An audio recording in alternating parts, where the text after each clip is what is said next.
Anytime's great for football, but I know when it feels just right. I'm gonna kick back, relax. Watching football on a Friday night. It's Friday! And we're gonna be hard to tame.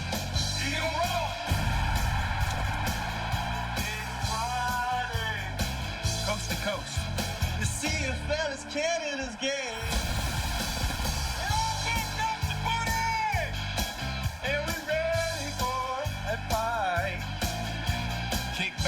Relax.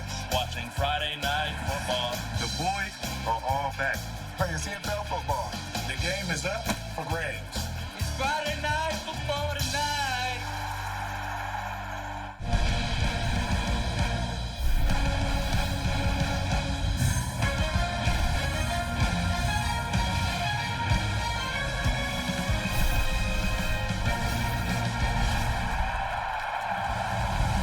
Thanksgiving weekend in the CFL kicks off from the Heartland where the Roughriders hope to lock up the West. Trevor Harris saying right now is the most important time to be playing winning football. On the other side, with Nick Arbuckle being shut down for the season, it is Jarrett Daggy making his second start of the season. The Argos officially eliminated from the postseason last week. Hoping to spoil the party at Mosaic tonight. You can never spoil this party on a Friday night. Never know. Keeper Ness alongside Enoch Mwamba, Davis Sanchez, Milt Siegel as we get set for the Argos taking on the Saskatchewan Roughriders. And Enoch, I gotta ask the question, is there any chance the Argonauts pull off the upset tonight? I don't see it tonight, Kate. I don't see it. This Saskatchewan Roughriders team has a lot to play for. When you're playing for a week off, it means a lot. This team exactly knows what they have in front of them. Trevor Harris and the rest of that offense is going to be locked in tonight. That defense is going to be blitzing, and they're going to be active tonight as well. They're going to be willing to, they're going to want to win tonight, Jazz. It's less what Sask does have to play for than what Toronto doesn't have to play for, and that's why it's really tough. I know we always say you're a pro and you go out and you get paid to play, and every week you put on the line. I'm not buying it. I'm ready to book my ticket to Cancun. I don't want to get hurt and spend another 3 months getting treatment. I'm checked out if I'm a Toronto Argonaut. It's reality. It's tough. I know some guys will play, but that's just the reality of pro sport. You know how long I've been waiting to answer this question? Oh, boy. All my life. Really? This question? All my life I've been waiting to ask this question. Hit us up, I think one or two things are going to happen. Either Toronto's going to win this game and it's going to be close, or Saskatchewan is going to blow them out. Literally mollywop them. If Saskatchewan comes out early and puts them out of their misery, lets them know that you don't have a glimmer of hope, this game will get ugly. But if Toronto can come out and they can put up a fight, they have an opportunity. One or two things are going to happen. The guys, let me rephrase a little bit what I was saying. The guys who are playing for roster spots, different story on the Toronto Argonauts. Those guys, you got to play because you're fighting for a job. Other guys who are veterans, it's really difficult to play in a situation. You were talking about veteran Davis Sanchez there. I wasn't talking about me. No. I always put it on the line. What? Really? Yeah. Plus, I was always in the playoffs anyway. We hosted Eastern Final. That's what we did. Oh, Dang. What? Dang. I don't know if we see the starters by halftime for these guys right here. Wow. We're going to see lots of Might get this ugly guy. real quick. AJ and the Riders taking on the Argos. Kickoff from Mosaics next.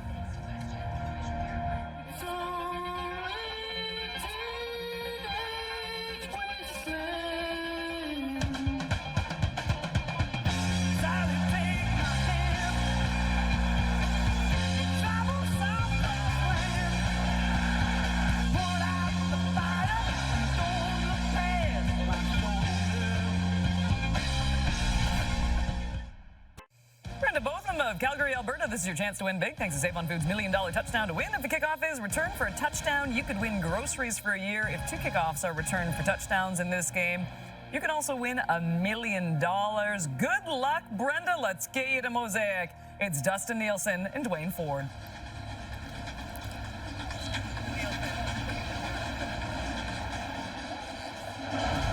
A bit of a breeze in the air, but other than that, a beautiful evening in Regina as we kick off Week 19 with the Riders and Argos on Friday Night Football. Two teams on different paths right now. Toronto officially eliminated from playoff contention. The Riders, with a win tonight, can lock up first in the West. Yeah, and obviously big for the Saskatchewan Roughriders. They've been fairly consistent through this season. A great start, and one of the keys to that has been their quarterback, Trevor Harris. 4,000-yard season, his first each of his last 2 games. Meanwhile, far less experience under center on the other side. Jarrett Daggy makes his 3rd career start, came off the bench for an injured Nick Arbuckle last week for the Argonauts. Dinwiddie and his team had won 3 in a row. Looked like they might salvage the season, but since then they have lost 3 in a row. We'll look to snap that tonight. Corey Mason, his club, 6-1 versus the East this year, 5-2 at home. Toronto won the coin toss. Will get the ball to get us started on just a beautiful Friday night in the Prairies. 19 degrees at kickoff in Regina as the Riders look to wrap up best in the West for the 2025 campaign. We are underway. High, shorter kick. This is going to drop in. Grant takes it at the 35 near sideline up to about the 45 before he is pushed out of bounds. And our first look this evening at Jarrett Daggy. Yeah, you see there Jarrett Daggy's numbers on the season. Some ups and downs certainly for him in limited time, but played the majority of the game last week as Nick Arbuckle was knocked out in the first series, a shoulder injury that will put him on the shelf for the remainder of the season. So a pretty good audition here for the former Edmonton Elk. Daggy will start at his own 46. And they'll start it on the ground. It goes nowhere. Not even back to the line of scrimmage for this Toronto offense. And we take a look at this group. They get a little bit more experience back in that offensive line. 4th-year man Brandon Kemp comes in at left tackle. And Jean Brissett, 2nd overall pick in the 2020 draft for the Toronto Argonauts, enjoying a career year. 833 yards for him so far. That's a career high for Brissett, who's really emerged as a leader for the Argos this season. Had 8 catches last week for almost 100 yards. Daggy dumps it off. Brought away. Will be stopped short of the first down. Herslow had 4 catches last week. Gets 10 yards there, but after they lost a couple on first down, it'll be 3rd and 2. Take a look here. You'll see Herslow on the delay coming in behind that offensive line. A slip screen. Herslow, one of the breakout stories of this 2025 Canadian Football League season. A guy who started his CFL career with the Saskatchewan Roughriders, spent some time on their PR before moving on to Toronto. 3rd and 2. Toronto's offense remains on the field. 3 options. Right at midfield here. To the left for Daggy. Trying to draw the Riders offside, but they stay strong in front of a great crowd here at Mosaic.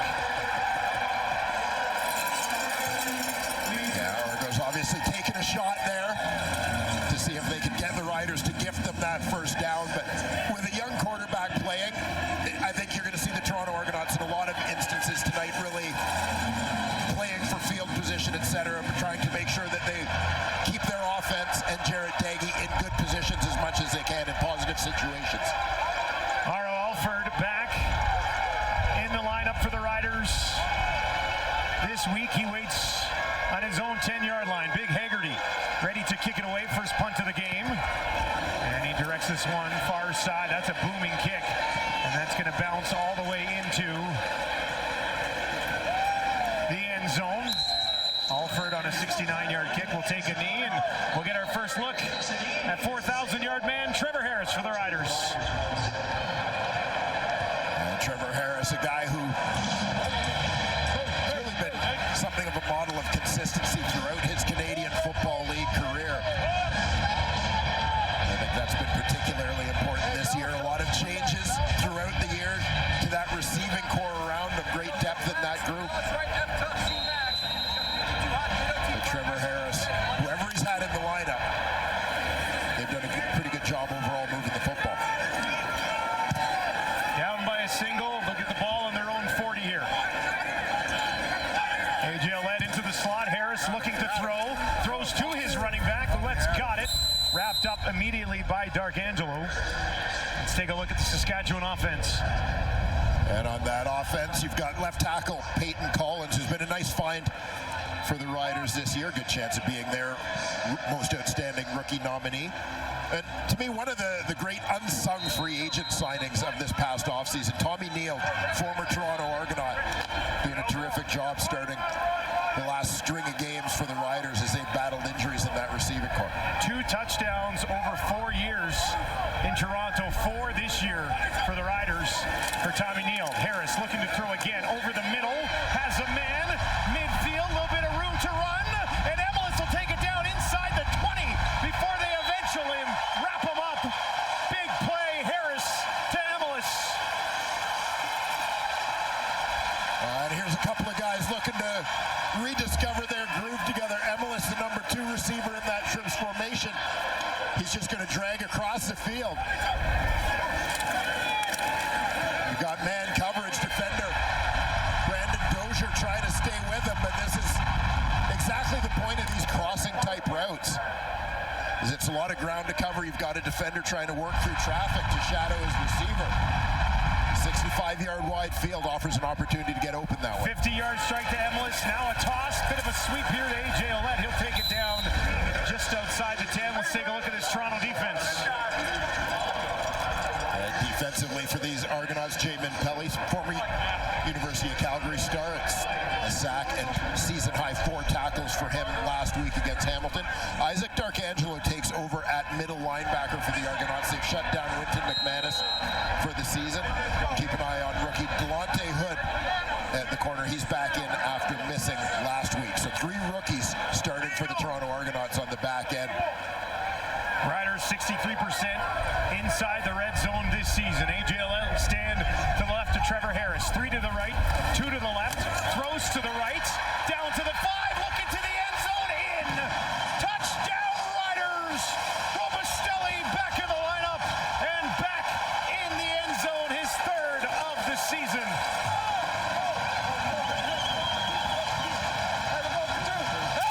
We talked about the depth of this Riders receiving corps. Robustelli, a guy who's had some big games here in his 2nd season as a Saskatchewan Roughrider. In tonight in place of Dante Myers, who's injured. We know Myers has been among the league leaders in receiving touchdowns this season with 8. So Robustelli off to a good start in terms of filling his shoes. The Riders are going to go for 2 early in this ball game. Strong wind into their faces. Not sure if that factors into this or not. Harris throwing for a couple more. Back of the end zone, drops. Oh, should have been caught. No doubt. Robustelli had the touchdown, but couldn't haul in 2 more. Saskatchewan, though, on top, 6-1.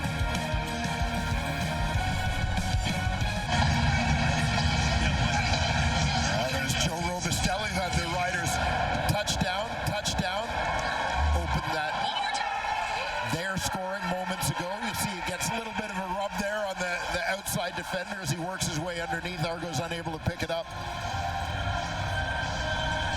Trading off between defenders as he works inside.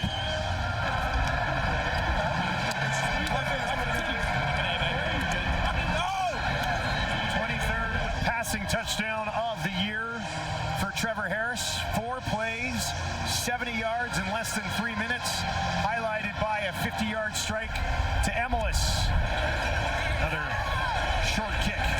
This one bobbled in feet, still bouncing around. It actually ends up in the hands of Janarian Grant, I believe, at the 46-yard line. Disaster averted for the Argos.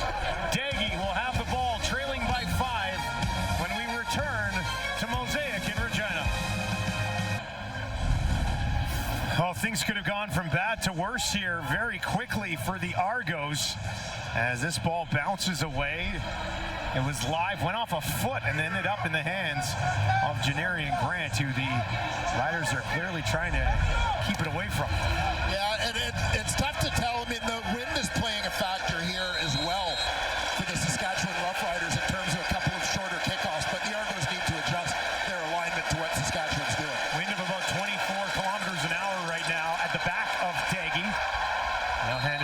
the Saskatchewan defense.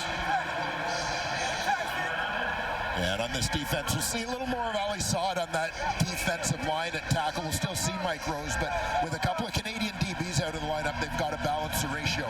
The Canadian starter at D-line, A.J. Allen, another Canadian starter on defense, has been terrific, had a pick last week. And Sheldrick Redwine into the lineup at the boundary halfback spot. Just a few weeks into his CFL career, he's in for an injured Roland Milligan as the injuries pile up in the Riders secondary. Daggy looks to his left. Flag flies as he gets it away, finds Herslow. Could be a first down as he takes it down to the Saskatchewan 50. I think it's coming back.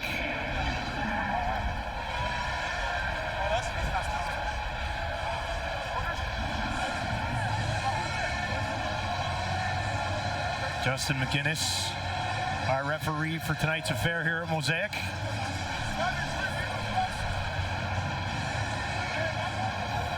Face mask, Toronto, number 51. It's 15-yard penalty and remains second down. It's John Boss of the University of Calgary, third rounder back in 24. Boss in the lineup, starting at right guard. Tonight, we'll see here, protection just as he went to make that first punch, get a hand on, let that hand slip up to the face mask of Micah Johnson. So instead of a first down, it's a 2nd and 22. Quite the swing. They'll set up a screen. Vital near side, makes a move, pushes it out to the 50, and that's where they will stop him. Got 17 of the 22 that they needed, but they'll be forced to kick it away. Yeah, nice effort after the catch here from Vital. Dejean Brissett, the other receivers out there blocking. Dave Unger out there as well.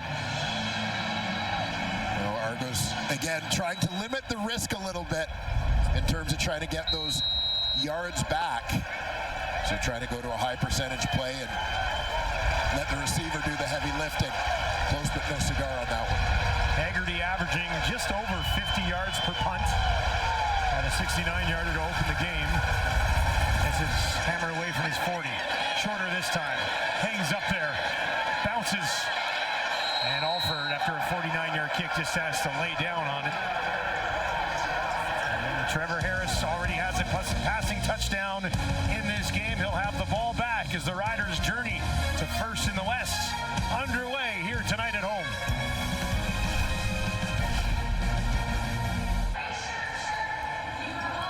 Welcome back to Regina. Saskatchewan with a 6-1 lead at home about midway through the first quarter, and their offense looking outstanding on that first drive. 4 quick plays, and let's break it down with Luke Wilson on the sideline. Yeah, Dusty, you know, on that early drive, Toronto came out and tried to play man coverage against Saskatchewan. Trevor Harris said absolutely no problem. You want to do that against this receiving core, we're gonna cook you up. So MLS right now, you're gonna see this. He creates separation by kind of going into his defender and ripping across the field here. Easy pitch and catch, huge play. So again, you can't cover this wide receiver group in man coverage. Then you go to the touchdown here to Robistelli. So this is man coverage, but what Toronto's trying to do is basically play in and out here. So it's a very great passing concept, and that's why no one's tracking him. But again, it is man coverage, and you just can't play the depth and the talent of these receivers in man coverage. So I would expect Toronto to run a lot more zone here. Yeah, that's what I was going to say. What are you supposed to do, right? Harris does a pretty good job of picking anybody apart. Totally, and again, it is a bit of a bold strategy coming out against these guys and playing man, and against a veteran quarterback like Trevor Harris, just lining up in it. I do wonder if it's something that Toronto maybe said, hey, our season's over, let's see if our guys can play man, and they learned that pretty quickly on the first drive, that's not what's going on. Yeah, definitely an interesting matchup in terms of personnel. You've got great experience and depth in that Saskatchewan receiving core. The Toronto Argonauts, as I mentioned, starting 3 rookies in their defensive secondary. 2nd and 9 for Harris over the middle, and that is broken up. Sluka got a hand in on it, and that'll bring up a 3rd down, and it'll be a 2 and out here for Saskatchewan.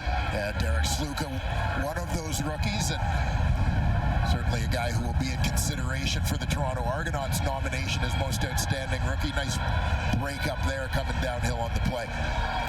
The Riders wearing their fan favorite obsidian jerseys here at home tonight. Fans absolutely love those ones. How do play-by-play guys feel about them? My mom always said if you don't have anything nice to say, don't say anything. They look sharp, just not from the booth. As that is kicked out of bounds at midfield.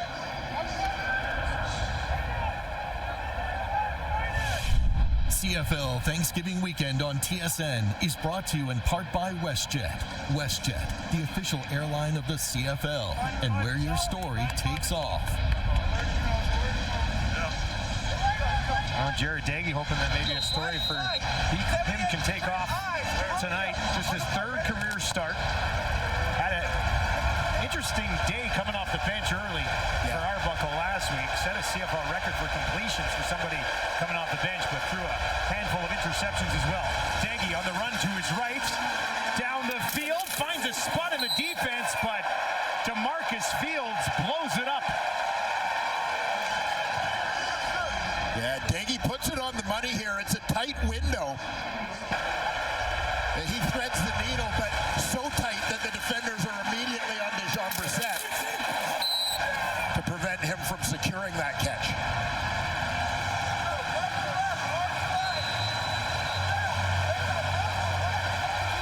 DeMarcus Fields, the model of consistency in this injury-riddled Saskatchewan secondaries. He started every game at field half. 51 tackles, 6 knockdowns coming into this one. Dagey. See where this is spotted. Could be a first down. He goes back to Herslow.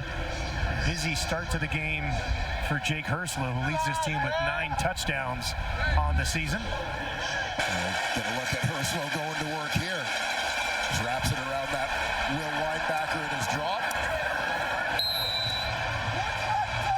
Dagey finds him to move the sticks. Toronto's offense, whether it's Dagey now or Arbuckle earlier in the year, they attack things through the air. They do not get much going on the ground. Just over 50 yards per game all season for this Argos offense. They'll try here. Nowhere to go again. Mentioned Dagey coming in last week after Arbuckle injured early.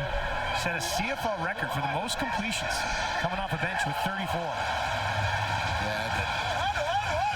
Not a bad relief performance as a young quarterback. He mentioned the interceptions that were a challenge, but he was facing pressure all game last week, largely because the Argos, they haven't had much of a run game all year. I mean, they are a passing team.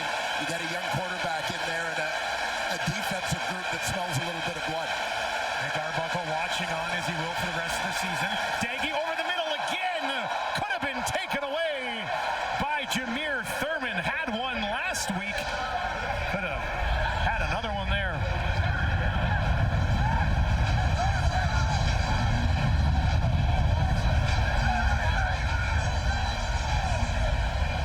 Brissett appeared to be the targeted receiver again. They clear things for him. He's working across the middle. Jameer Thurman already with 3 picks on the year, very nearly had number 4. Would have been back-to-back weeks for the veteran middle linebacker. The wind at the back of Haralahu. He's 9 of 11 beyond 50 this year. This would be his 10th. The all-time record, Sergio Castillo hit 11 from beyond 50 just last year. This is straight away a deep shot from 54. That is up, and it is a no-doubter off the leg of the Argos kicker. Haralahu gets it done early. His 52nd field goal of the season. This one from 54 yards out. For a guest judging position. Oh, really? Oh, yeah. Oh, that sounds like a great Put idea. in my application. Start one of those petitions online. Yes. Hey, I'd watch that. 4.5 to play in the first quarter. Thank you very much for joining us. Friday Night Football on TSN. AJ Ouellette pushing it ahead. He'll be stopped just shy of that 45. Trevor Harris, interesting last 6 games for him at that 4-game stretch. Less than 230 yards a game, but he's come together in these last 2. Yeah, over 300 in each of those last couple of games. Getting back to that early season form that had the Riders off to such a great start. You know, an 18-game season, you're always going to have some ups and downs, but it is the teams who are most consistent, able to sustain those highs a little longer, and certainly finish strong, that stand out in this league. Dealing with a bit of a shoulder issue that's needed some maintenance over the last few weeks. Now the ball pops out. Harris tries to get back on it, but Toronto has it. Harris is immediately saying, I was passing it forward when I lost it. Parrish comes up with it, and the officiating crew will have something to sort out right now. Yeah, the arm definitely coming forward. I'm not convinced that it wasn't intended to be a pump fake, but... Ruling on the previous play is an incomplete pass. Be third down. And there you get a look, and I from that perspective, kind of think that Trevor Harris was going to throw, and I think he tried to pull this one back, and that was where he lost it. But the ruling is as it is, Saskatchewan ball. It'll be a 3rd and 6. They'll have to kick it in the direction of Janarian Grant.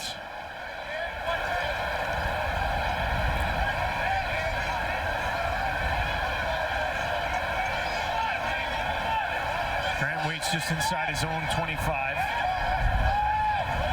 Mirko, the first-year punter out of Vanderbilt. Low driving kick. That one's just going to settle right down on the 23-yard line. Grant's spinning away. Flags will fly as he takes it out beyond the 35. Jared Daggy getting the start here tonight. Has a connection to the Riders. For more on that, let's send it down to Britt Dorton. Yeah, to anyone at home that said, haven't I seen Daggy before on a jersey in the CFL? You have, for the Riders. His older brother, Seth, was a quarterback with Saskatchewan. Back in 2014, he got 1 start that season. He's currently the quarterback's coach at the University of Arizona. But Jared told us he did make a trip to Saskatchewan at that time. Knew nothing about the CFL. Fell in love with it. Said he loved the fans, the tailgating. His brother brought him down to meet Darian Durant, if you've ever heard of him. And that was when Jared told himself, maybe one day I could have a future in the CFL. So here we go, boys. See what the future holds. And Jared telling us he had a lot of awareness of the CFL after that, followed the league a little bit on his own, even after his brother was done playing here. So he wasn't flying blind when he eventually came north himself in terms of the rules. Wants to throw here. Flags. Drops it off. Far side.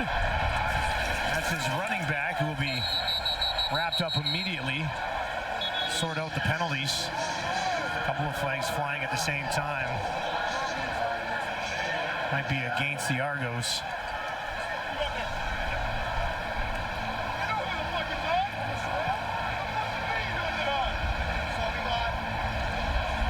Get the official word, but the Argos are being backed up. Fighting an uphill battle tonight. Penalties are not going to help you. Holding, Toronto, number 61. 10-yard penalty, repeat first down. All right, that's Brandon Kemp, 6'7" left tackle.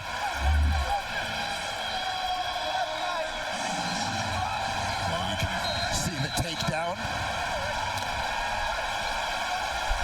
Holding was a gentle description of what went on. It was something, wasn't it? So a 1st and 20 for Daggy. 3 options, wide side left. Running back will flare out to the flat, drops it out there, gets a lot of these yards back just inside the 30.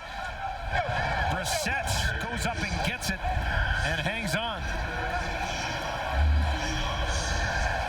Nice touch here by Daggy. And there's no question that the young man can throw the ball. You know, still learning his way through CFL defenses, and no doubt a tough situation for him again. A relatively young quarterback without the support of a very strong ground game. 17 yards to Brissett. They just need 3 more. Another flag as they lunge ahead. Would have been enough for a first down, but see what this penalty is.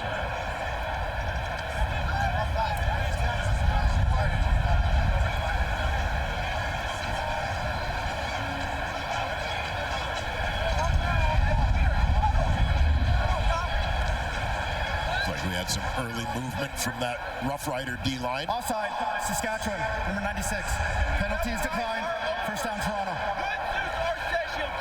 Looked like it was number 92, Caleb Sanders.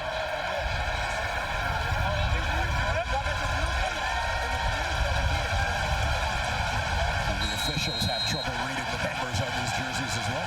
Once again, no comment. Now, that being said, they're down on the field. You can read these jerseys down there. Come on.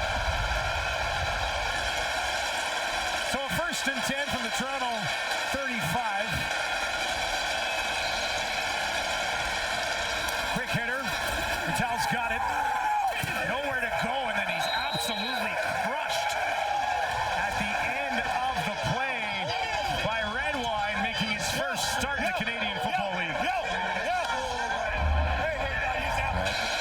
Vitale, as he's coming off the first would-be tackle, finds himself exposed. Gets a little taste of red wine on this Friday night.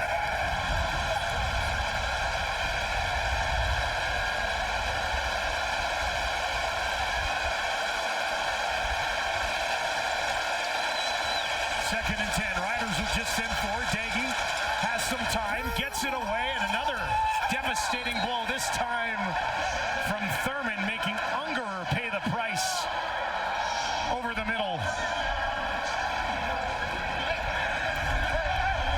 So you're seeing some flashes from this Toronto Argonaut offense, but obviously the struggles of getting themselves into these long yardage situations, primarily because of penalties. You know, when we saw last week, the Riders didn't necessarily play their best game, but Ottawa made so many mistakes. It was tough to overcome, and you're getting a little bit of the same from the Toronto Argonauts here. You can't make too many errors against a good football team. Alford takes this just inside the 15. Quick burst out to about the 25 before he steps out of bounds. And that will do it for the first quarter. The Riders on top, 6-4 over the Argos.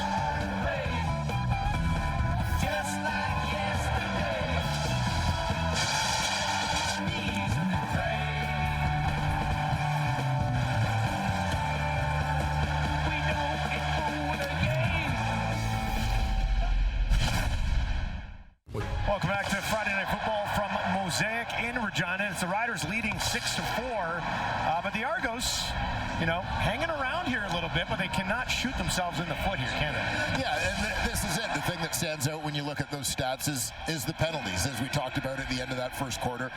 They're putting themselves in a hole, and against a very good Saskatchewan defense, you can't afford to do that. You can't afford to find yourself in second and long every time out, and particularly to put a young quarterback in Jared Daggy in that situation. Done an okay job. He picked up 17 in that 1st and 20 situation, but once again, had a couple of first downs wiped off the board due to penalties in that first quarter as well. The Riders will now have the wind at their back after going into it in the first quarter of the game. A.J. Alette will stand in behind Trevor Harris. Harris, a couple of quick steps, far side, drops it in there. And it's back in the hands of Emilus, his second catch of the ball game. Yeah, good protection here. Nice toss from Trevor Harris here as the Riders now suddenly find themselves with the wind at their backs. We got fake 61, fake wide pass, W slant, alert 61, kite Monday, ready. 16 more to Emilus. He's got over 65 on 2 catches. Toronto will bring 5 this time. Harris, near side, wide open. Schaefer Baker, and he takes it down inside the 50. That's his first touch of the game, his second game since returning from a 13-game absence.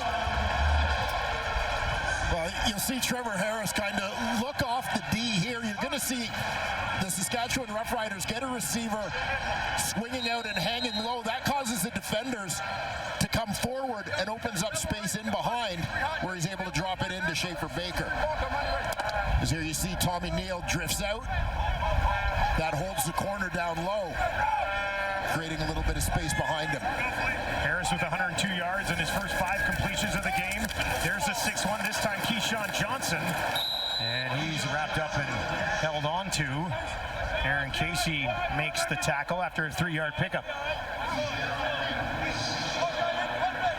Well, we talked about the Saskatchewan Roughriders receiving core, how they've had people in and out of the lineup. Keyshawn Johnson, their leading receiver, who's been tremendous this season, has been sort of the fixture. So see him grab his leg right away on this one. Came off the field. He actually leads the league in second down receptions with 39. He won't be out there this time. Harris, quick hitter over the middle. And that'll be enough for a first down. D'Arcangelo with the tackle. Schaefer Baker, his second catch on the drive. Well, Schaefer Baker in his second game back after missing 13 due to injury. Went down in the Riders season opener. Hey, regular. Where he takes over his ex-receiver position, working out of the slot. Keyshawn Johnson moved out to W, wide receiver spot, but didn't miss a beat again last week. Still the Riders' leading receiver in that ballgame. A.J. Ouellette, 3 touches so far in this game, gets one here. Pushes it down to the 35. A.J. Ouellette so far tonight has moved into first in the race among rushing leaders.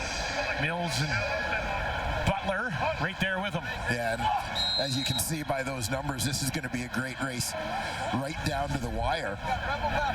As many as 6 CFL running backs currently on pace to go over 1,000 this season. It's also been a great year for quarterbacks. All-time completion percentage high, all-time quarterback rating high across the league right now. Harris drops another one in there. This time he gets Duncan Busby involved. And Harris has now found 6 different receivers in the first half. Yeah, and it just goes along with that theme of that receiving core. Duncan Busby, the lead receiver here on the outside. Just that speed out, trying to push up toward that first down marker. But Saskatchewan dressed 9 veteran receivers for this game tonight, and that's with Sean Bain, 1,700 yards over the last 2 years, and Dante Myers, a 1,000-yard receiver this year, out of the lineup. They're a little deep at the position, aren't they? Crazy. Lothar back in the lineup, sneaks one through the upright. With the wind at his back, he gets it done from 37. And the Riders lead grows by 3. Herslow, heck of a season for Toronto. A couple of catches for 20 yards already in this one as well.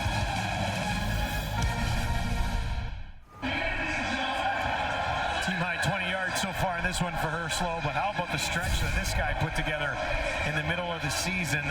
9 touchdowns over a 6-game stretch. Yeah, remarkable pace, and that was on 30 catches. And now, of course, by comparison, Herslow, he's in a slump. His last 14 catches the last 2 games, he has gone without a touchdown. So Herslow is due. They'll hand it off this time. Spencer Brown.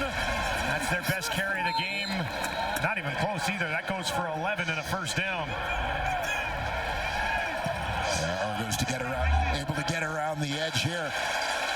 Take a look. Felix Garon-Gauthier, the fullback, seals the edge. We got the pullers out in front. Big Dylan Giffen, number 64, leading the way for Brown.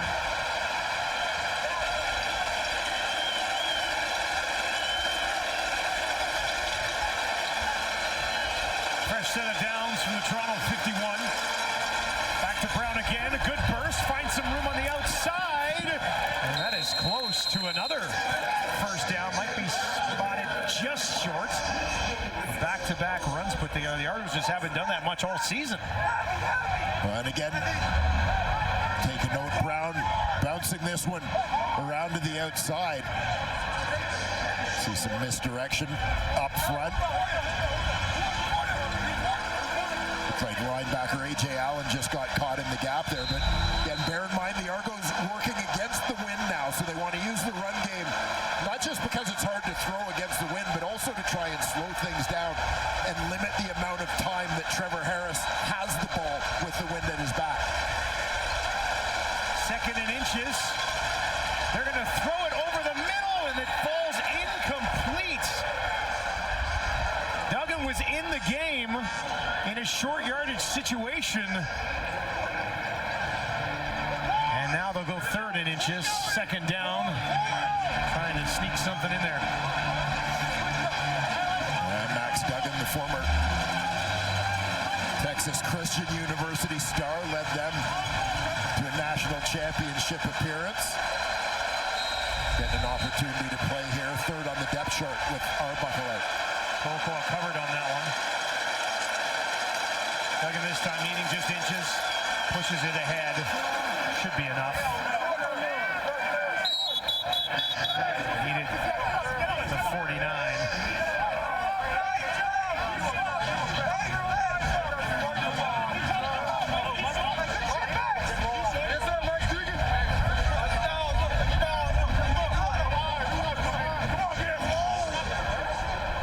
Comes in and does his job, picks up the first down with 9 minutes remaining in the half. Yeah, you'll see him slide to the left here.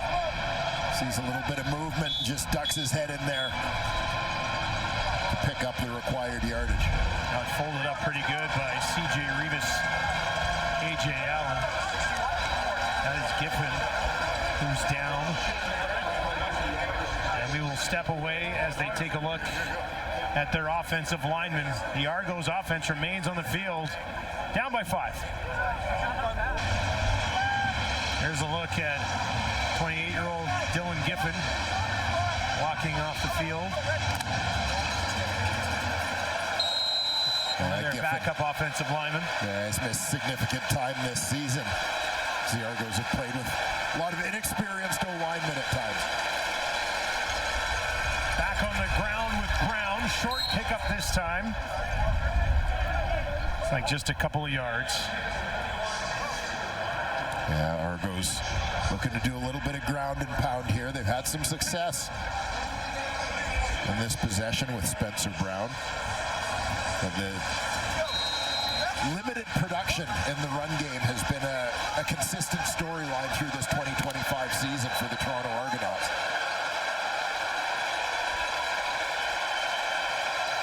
Former Argo running back A.J. led a 1,000-yard season in the books for the Riders. 2nd and 8 for Daggy. Looking to throw here. Has his running back. A little bit low. Would have been covered anyway. And that'll bring up 3rd down. Daggy just unable to get it out there with Spencer Brown working toward the sideline. And though we saw Liram Hairulahu with yet another 50-yard field goal in the first quarter, won't work in this direction. Yeah, this would be about 56 into a pretty big wind. So instead, it'll be Haggerty to kick it away. Alford waits on his own 10. See if he tries to drive this and get it on the ground. Get it away. Haggerty goes down and a flag does fly. Bounces. Alford's on it. Another flag at the end there. The kicker took some contact after he let it go. Now he's talking trash. As a punter, you have limited opportunities to do that, so to make the most of the moment. Well, the Argos hurt themselves with some penalties in the first quarter, but this one could be a big one for them, going the other way.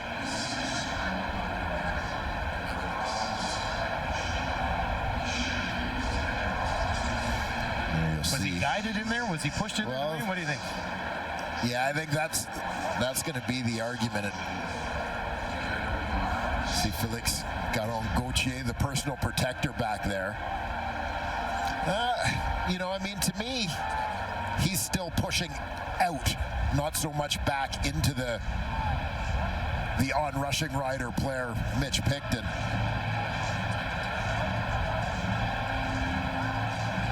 Pretty good sell job by Haggerty as well. I give him bonus points for that effort.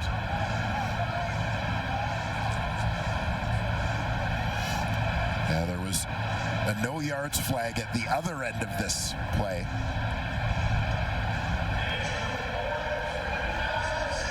So that's what they're explaining to Dinwiddie right now. Yeah, presenting the options.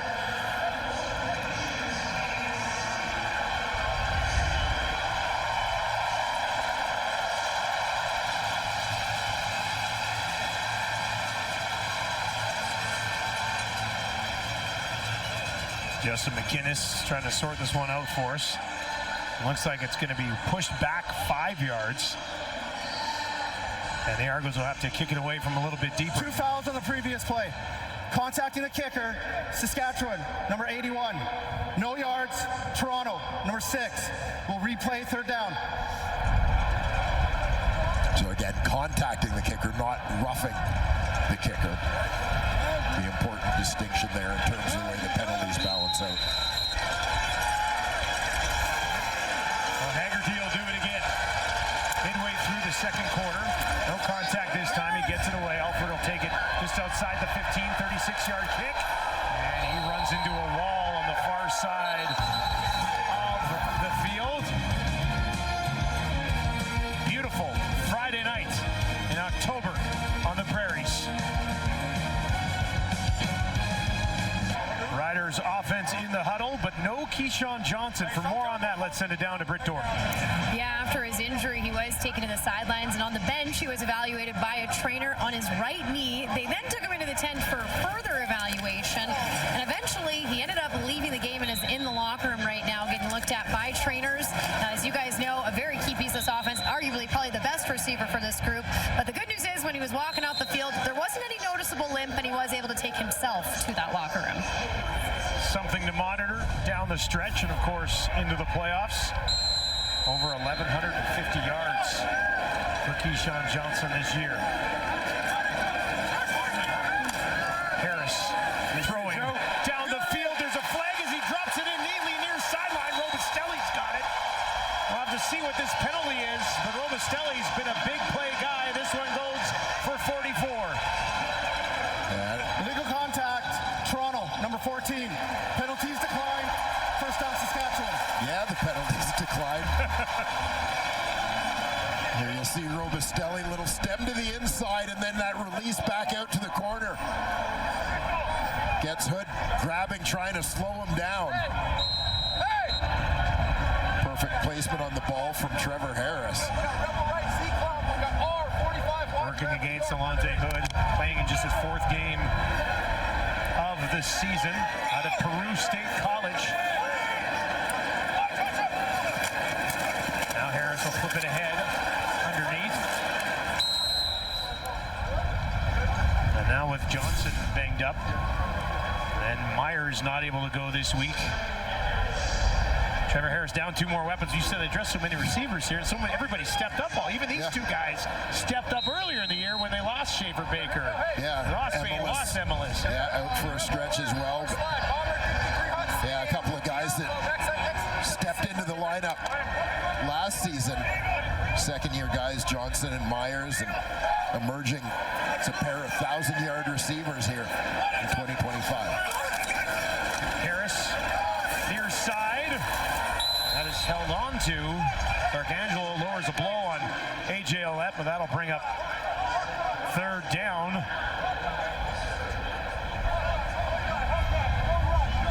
Yeah, Harris settling for the check down to his running back. Out in the flat that time.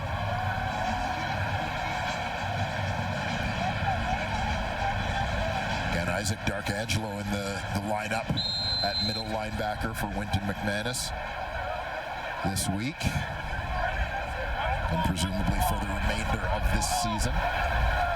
Second 37-yard attempt of the game for Lawther. This one is up, and he's 2 for 2 to start the game. We have enough WestJet points to cover our entire flight to Paris. Mamma mia. That's Italian. Well, good start tonight for Brett Lawther. Was not in the lineup last week, and it's been a tough year so far. This is coming into tonight just under 69%, well off where those leaders are at right now. Yeah, and this has been a big story for the Saskatchewan Roughriders. Campbell Fair out of the University of Ottawa, former Calgary draft pick, bounced around a little bit the last couple of years. Got an audition last week. Things didn't go so well, so Lawther back in the lineup tonight, as you said, off to a good start. They did sign an American kicker during the week, bringing in Hughes. But it's back to Lawther in this one. Daggy with a quick completion there.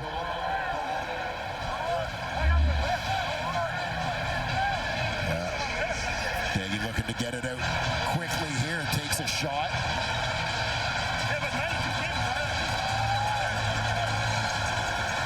Taken down hard. It looked like, I believe it was Sanders.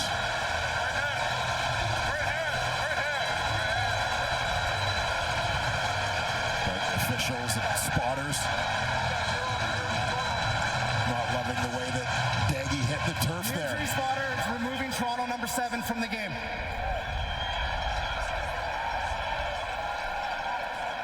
So it's going to be Tucker Horn. Just take a look at the landing. Head snapping back there. So definitely the right decision for the spotters to at least give Jared Daggy an opportunity to be evaluated further here. Tucker Horn into the game, has not attempted a pass yet this season. 2nd and 2. They'll hand it off, and it goes nowhere. Back to the line of scrimmage. No further.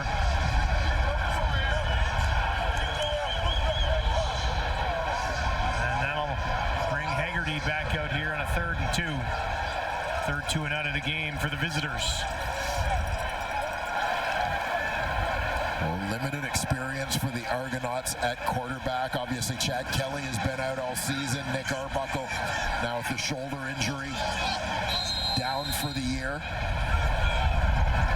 Leaving Daggy as the most experienced quarterback on their roster. Alford will watch this. It bounces, takes it on 2 hops, 43-yard kick, and he is wrapped up immediately. Here's Mario Alford earlier in the year for the Riders against the Argos.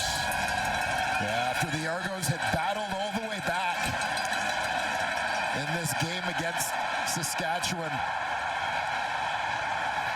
At the end of the game, Mario Alford turns it all back in the Riders' favor with that kick return touchdown. That is his only return touchdown of the season, 11 in his career. Yeah, Super Mario has been in and out of the lineup with injuries throughout this season. Sean Bain handling return duties the last couple of weeks. Harris on the run to his right. There's a flag as he dumps it off to his running back, who loses his helmet. Working there against Aaron Casey. And a good look at the flow of A.J. Ouellette. That'll take us to 3 minutes here at Mosaic. A low-scoring affair between the Argos and the Riders. The Saskatchewan looks to secure first place in the West Final at home. Coming up at the half, we're going to discuss what happened to the Argonauts this season. We'll look ahead to some huge games tomorrow. And by the way, a shout out to Milt Siegel, who decorated this entire set by himself. Good job, Milton. He's been here all day. Milt, well done. Well done. Got the green thumb, eh? Good job. Righty. Thank you.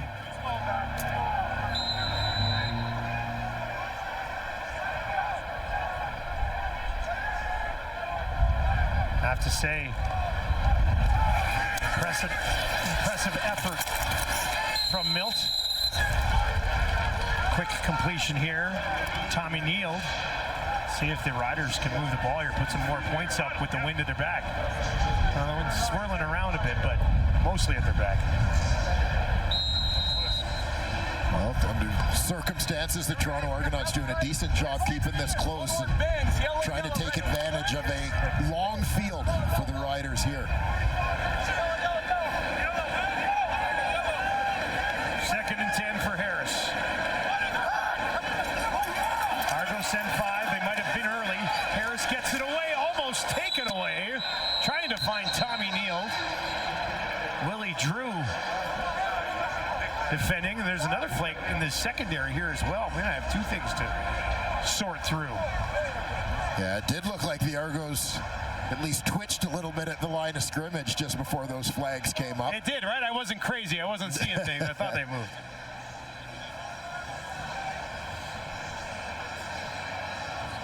But then a flag in the secondary as well. Yeah, we'll see if the officials felt that Drew was perhaps in a little early. There are 2 fouls on the previous play. Offside, Toronto. That penalty is declined. Pass interference, Toronto, number 39. Spot of the foul, automatic first down. So that is Willie Drew, Virginia State. Got there a tad early. Yeah, so working against the inside receiver here. You saw Drew, just a flash of that pink glove wrapping around the waist just as the receiver kneeled, made his break to the inside.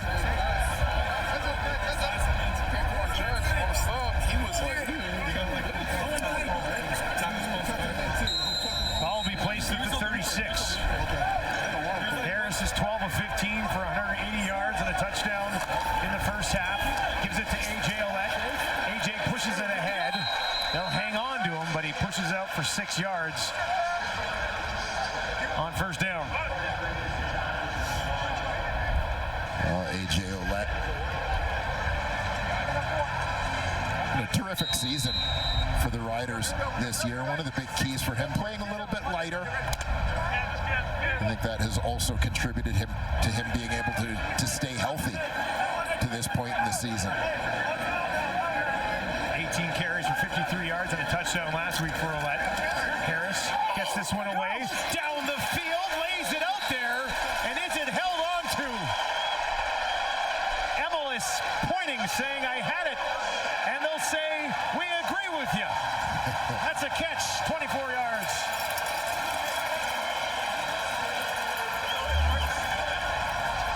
Yeah, Emilus, the middle receiver. There, Brandon Dozier in coverage, playing from the inside. Nice ball placement. Good concentration from Emilus. 93 yards in the first half for Emilus. He must have done a spectacular job getting a foot down on this last one. Let's give you another look.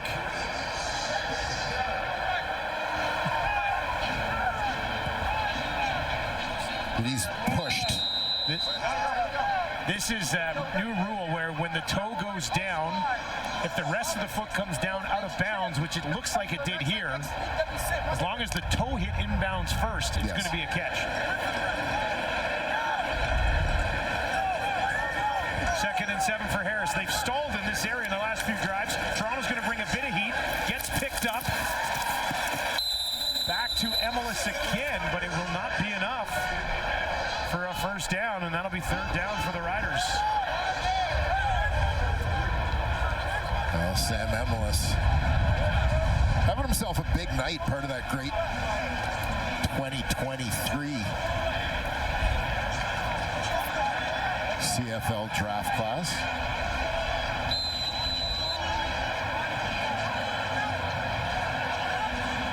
They're 2 of 2, a couple from 37. This one will be from 44, just inside the right hash. You go 3 for 3 in the first half.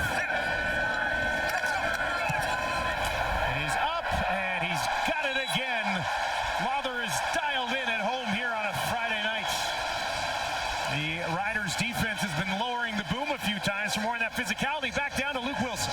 Yeah, Dustin, when you hear the term playing downhill, that's exactly what I would describe the Riders' defense. They look ferocious, they look intense, and there's a crazy amount of effort. And some of these plays really highlighted here. If you look here at Benny Sabb, this is unbelievable. So I understand what's going on. Boom, triggers, runs right down the V of Herschel's neck, bullies him to the ground, and then Red Wine comes flying in and cleans it up. Here's Thurman just laying the boom later on that drive. And then you get here, we get bullied up front in Toronto. You get a great hit on the quarterback, and once again, Jameer Thurman coming downhill. But look at the effort, the rally. Everyone's around the tackle. This defense is humming right now, and that's why the Argos only have 4 points. Hey, first in points allowed, first in yards allowed, first in rush yards allowed. That's how you do it, isn't it, Luke? It is, and again, you love to see this right here. When there's one Argo and there's numerous Rough Rider players just rallying to the ball. And I'm sitting behind the bench right now, Dustin. I'll tell you, they're in it. They are really in it right now. It's a very good atmosphere for this defense. Well, they're buzzing. They know what's on the line here tonight. Yeah, and you know, obviously you never try and intentionally get after someone, but when you have a third-string quarterback in, and that means a fourth-string guy's coming, you want to hit him as hard as you can. And when you take hits like you're watching right now, I feel for Daggy, because this defense is, again, there's a ferociousness they're playing with right now, and it's palpable on the sideline. It's been a long automatic day. review by the replay center, we have roughing the passer, Saskatchewan, number 42, 15-yard penalty, automatic first down.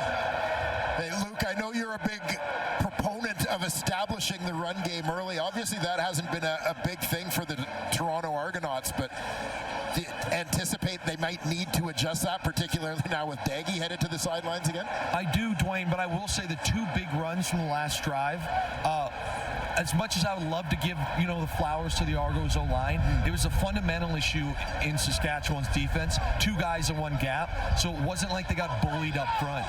So I don't really know if that's an option. That's part of the problem. Where unless Saskatchewan messes up, I'm not sure they can run the ball either. I don't think you all of a sudden figure out how to run the ball in week 19. No, but Dwayne, you are correct. That would be the best way to do this. So hopefully, if you're an Argos fan, they can figure this run game out quickly. All right, well, Tucker Horn back in the game at quarterback. That's his first CFL pass attempt. He goes to his fullback for the completion as we get a look at Tucker Horn out of Trinity. That's a look at what he did in school. Almost 9,000 yards, 97 touchdowns, 17 interceptions. Yeah, and obviously a small school guy. Horn is a guy who, you know, really had to earn his job in the preseason. The Toronto Argonauts deciding to move on from Cameron Dukes. Another completion, this time into the hands of Brissett. And that'll be a first down for Toronto. Those have been tough to find so far in this one. We heard the discussion coming up at half. What has gone wrong with the Argos this season? Kate and the guys will have that conversation. Probably need more than a halftime, I would think. Horn down the field again. Polk's got it. Spectacular stuff. Goes up, spins around. That's his first catch of the ball game. Probably not a bad idea to get it to this guy. Yeah, no question. Mackay Polk, absent from the Argos lineup the first portion of this season as he was pursuing some NFL options. But a terrific rookie year in 2024. Hottest receiver in the league down the stretch last season. Tucker Horn drops it off this time to his running back. Spin move goes nowhere. Brown is taken down. Thurman, A.J. Allen working on that one together. I'll bring up 2nd and 6. Boy, this will be quite the story for Horn coming into the game and leading a touchdown drive late in the half on the road at Mosaic. 2nd and 5 is what he faces right here. 2 options to his left. Down towards the end zone. Nobody home. It falls incomplete. Polk was around the area. And that'll be a 3rd down and a field goal attempt for Haralahu. Yeah, it looked like signals got crossed here a little bit between Horn and the intended target. Mackay Polk, his inside receiver to that boundary side.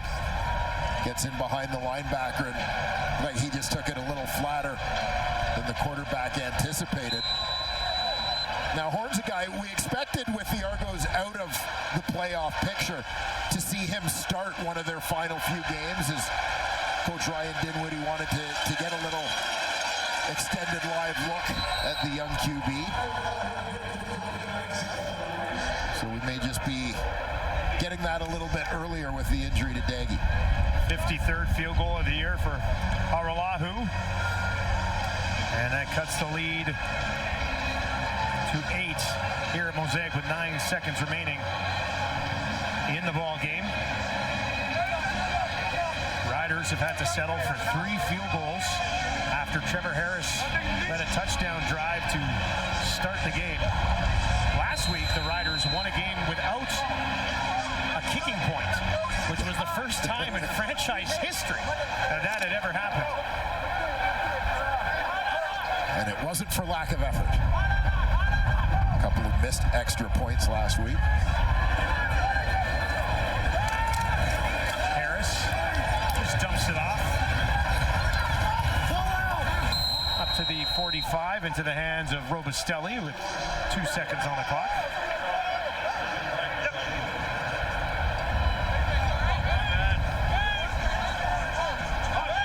Trevor Harris, pretty efficient first half, as he has been most of the season. 72.7% on the year. First 4,000-yard season with the Riders. And he's got 215 here in the half as he takes a knee, and his team hoping to wrap up first in the West with a win tonight. We'll head to the room with a 15-7 lead. Let's take a look at the first half for Robustelli, which really sort of fits with the story this year for the Riders. An opportunity for one of his receivers, and he steps up. Yeah, making the most of it again, Robustelli. Some big games under his belt this season, getting an opportunity to get back in the lineup this week with Dante Myers going down and Robustelli making the most of it. First touchdown of the game for the Riders. Very productive, and he now finds himself on the sidelines with our Britt Dorton. Joe, you return to the lineup, and you come out here and you only got to get a touchdown in the first half. Just how much fun are you having making an impact? I mean, the touchdown was fun, but I got to come down with that 2-point conversion, so it was bittersweet, you know, killed the moment, but still having a great time out here right now. Well, you're 2 quarters away from securing first place in the West Division. Can you just speak to the motivation level of this group right now? Yeah, it means everything. You know, to have that first round bye going in the playoffs, it's everything. We feel like we deserved it, and we just got to keep working towards it and get the job done. Thanks so much. Of course, appreciate you. All right, Kate, we'll send it off to you, the panel. All right, Brandon, we all know this panel of Enoch Mwamba, Davis Sanchez, and Milt Stegall. By the way, a lot of people wondering why Joe Robustelli was in tonight over Bain, and I'll tell you this. I mean, I get it. The connection with him and Trevor Harris, though, it's been fantastic, and he's looked great in this first half of football. But we digress, and now talk about the Toronto Argonauts and what happened this season. We were discussing it here on the panel, and look, you could point to the fact that Chad Kelly did not play a snap of football. Not one down of football was played by their starting quarterback. But Nick Arbuckle, he was great. He was really great at times this season, so you can't really look then. Before the season began, we looked at the defense, and it was decimated this time. And we said, how are they going to fix these holes? How are they going to clean this up? And there were just so many problems that I think that ultimately led to their demise. Yeah, absolutely, Kate. They had too many changes, and a lot of changes that they just couldn't overcome. You started with the fact that you start the season off with your defensive leader in Wynn McManus, who was not present, and he was injured. And so you start with that, and then you look at a guy like Flory Malade, who was not present as well.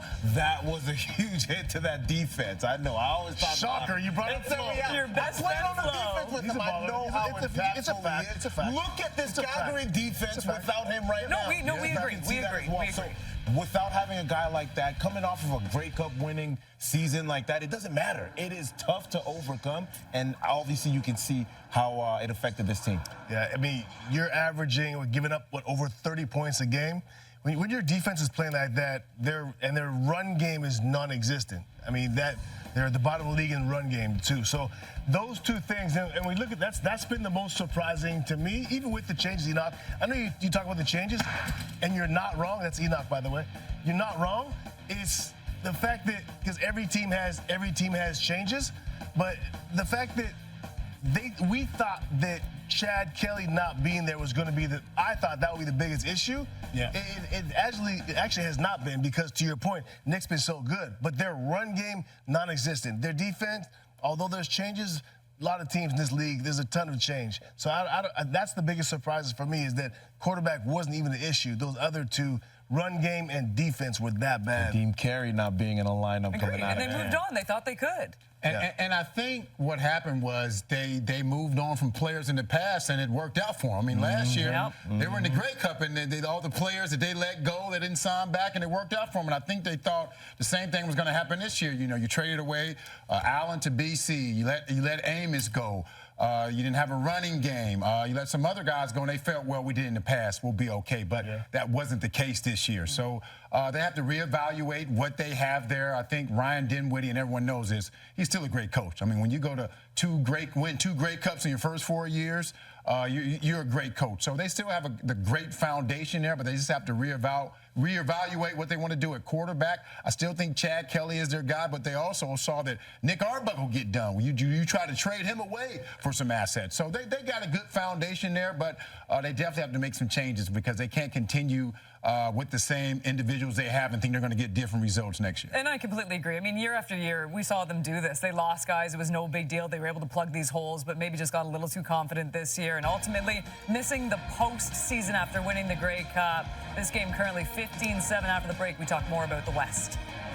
Got me flexing a brand new fix. Smelling so good like a brand new whip. Step for too long, better up that tip. You think you had enough, baby? One more sip. One more sip, yeah, one more sip. Throw that back, yeah, baby, flip that switch. One more sip, yeah, one more sip. 'Cause I've become that. It's that kind of night. Walk right past the light. Everybody with that good nights. Big boom in the room, can't handle us. Well, from the tailgate to the stands, show up repping your favorite team in style. Get the look, own the moment. Shop fan gear now at shop.tsn.ca.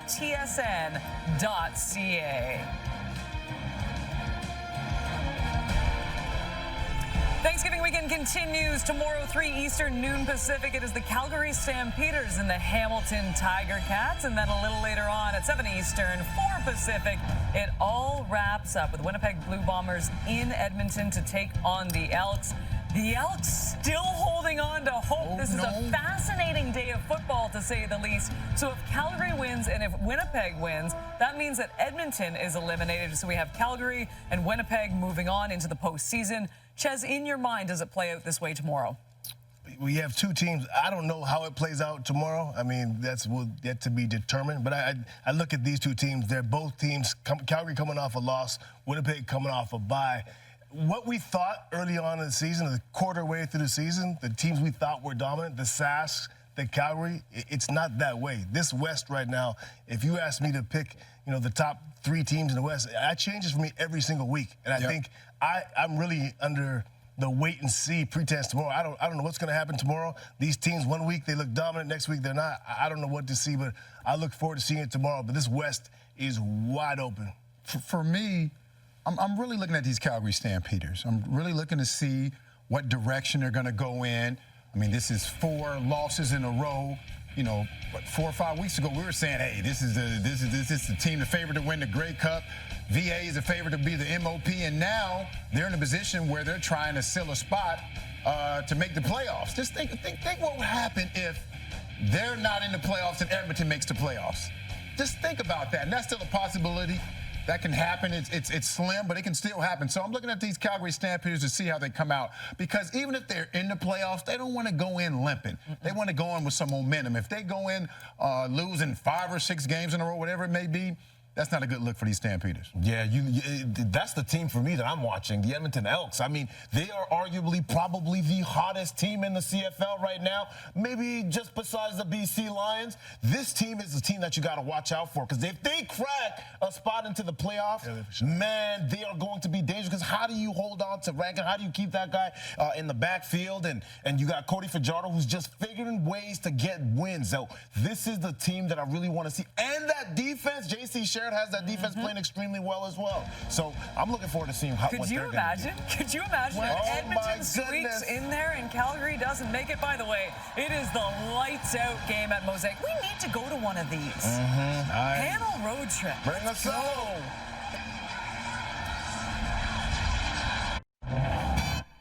Get up off of that thing and dance to do better. Off of that thing and dance to do better. Sing it now. Get up off of that thing.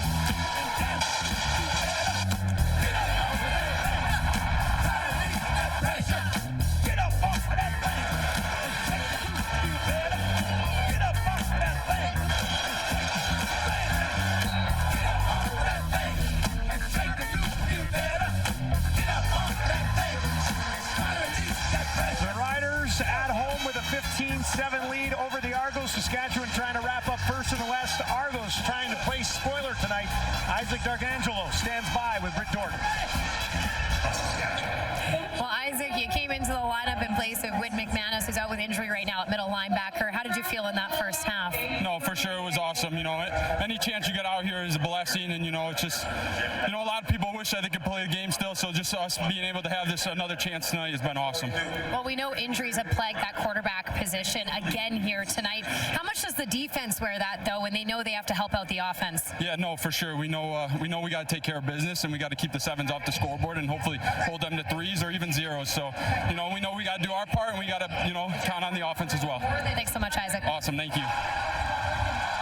Now, defense doing their part would be big. They'll need something offensively as well from Ryan Dinwiddie's squad. They will have the ball to start. The Riders elected to take the wind at their back in the fourth quarter, and it is gusty here tonight. It is breezy here at Mosaic. Yeah, the wind conditions certainly a factor in terms of not just the play we're seeing on the field, but also obviously coaching decisions. High kick. Grant takes it at the 30. Finds a little bit of space, but steps out of bounds before he gets to the 50. And we will get a look at Jared Daggy here in the second half. Here's what he did in the first half. Yeah, ups and downs. Jake Herslow, the favorite target, was able to find Devon Brissett a couple of times there as well. But I think the big story of the first half for Daggy, a couple of big hits late in that second quarter. And he left the field on both occasions, so you got to believe that from a safety point of view, he's on a very short leash here. 8 of 11, 76 yards for Daggy. Team down 8 as we start the third quarter. Daggy bouncing around, runs out of room, and it's taken down by the Saskatchewan defense. A.J. Allen with his 4th sack of the campaign. Yeah, just a terrific breakout year for A.J. Allen, starting weak side linebacker for the Saskatchewan Roughriders, University of Guelph product. A.J. now in his 4th year, originally a 4th-round pick in 2020. He's telling us how tough it was trying to crack the roster in his draft year coming out of COVID. Daggy second and long. Dumps it off to his running back. Can Brown make something work? He cannot. Back to the original line of scrimmage, maybe a little bit further. This time it was Antoine Brooks Jr. who gets there.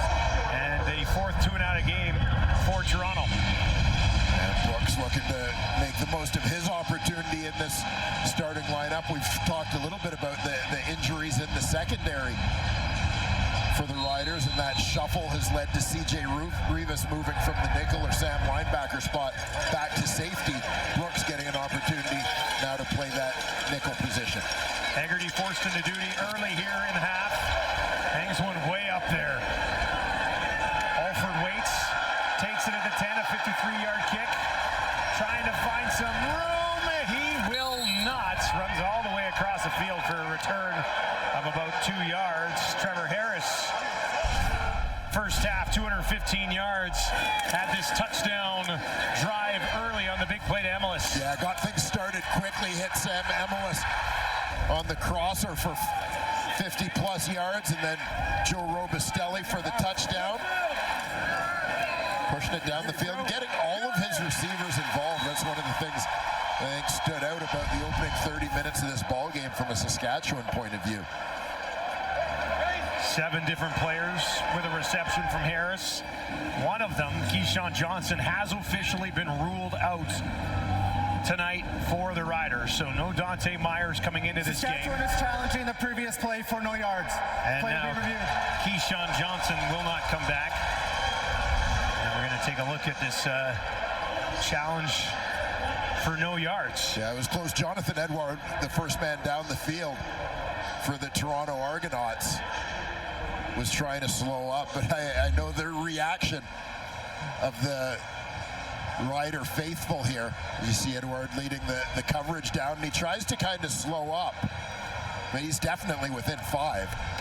So you sort of see The receiver catching the ball right on the 10-yard line, Alford.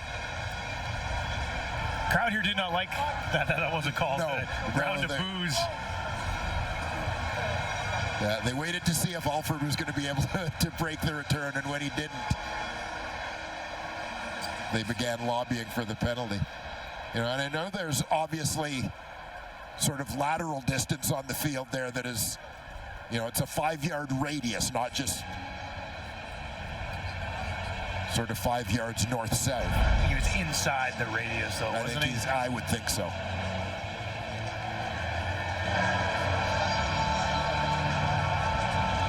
I believe it's going to be a no yards call after the challenge from Corey Mace.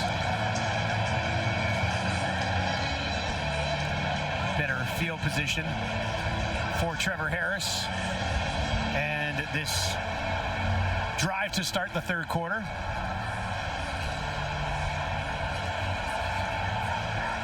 All right, here we go. We're going to get the call right now. After review by the replay center, we have no yards. Toronto, number 41. It's 15-yard penalty. First down, Saskatchewan.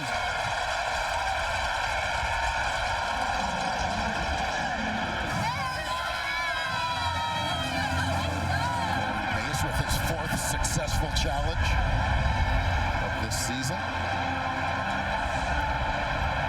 Just 3 incompletions in that first half for Trevor Harris. Coming off that game last week when he only had 6. He went 27 of 33 for 341 and a touchdown.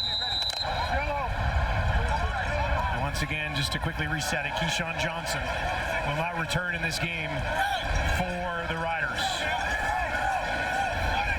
A.J. Ouellette just 6 carries in the first half. They'll give him the ball here to start this one. And does it pop out? The Argos are saying they're on this. And the officials are going to have to sort through. Looks like they've already ruled it a second down. A.J. Ouellette hanging on for dear life at the bottom of the pile. Aaron Casey arguing and trying to yank it away on top. Pretty good wrestling match going on down there. You can see that ball clearly punched out.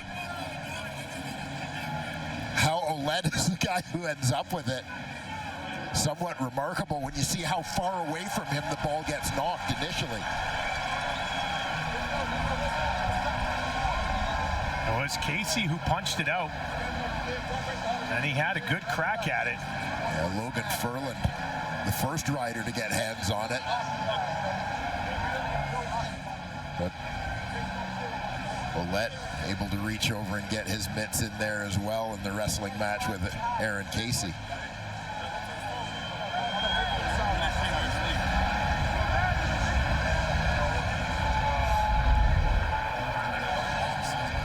Casey has had a nice season. 5 sacks, tackle for a loss as well, and now a fumble recovery. So we have a fumble recovered by Toronto. First down, Toronto. Replay center takes a look at it, says it was Casey who had it first. And a turnover on the fumble from A.J. Ouellette. Casey forces the fumble, recovers the fumble. Aaron Casey, the man of the moment. We'll see him coming in across the field to try and make a play. Punches that ball out, and as his momentum carries him over, pulls it into his body. A.J. Ouellette tries to pull it back. And Dinwiddie pleased to see his team with the recovery. First lost fumble of the year for A.J. Ouellette. And their defense gives their offense great field position. Daggy down the field, drops it in, touchdown, quick strike Argos. Puts it in the hands of Brissett for a 30-yard strike. And Toronto back in business.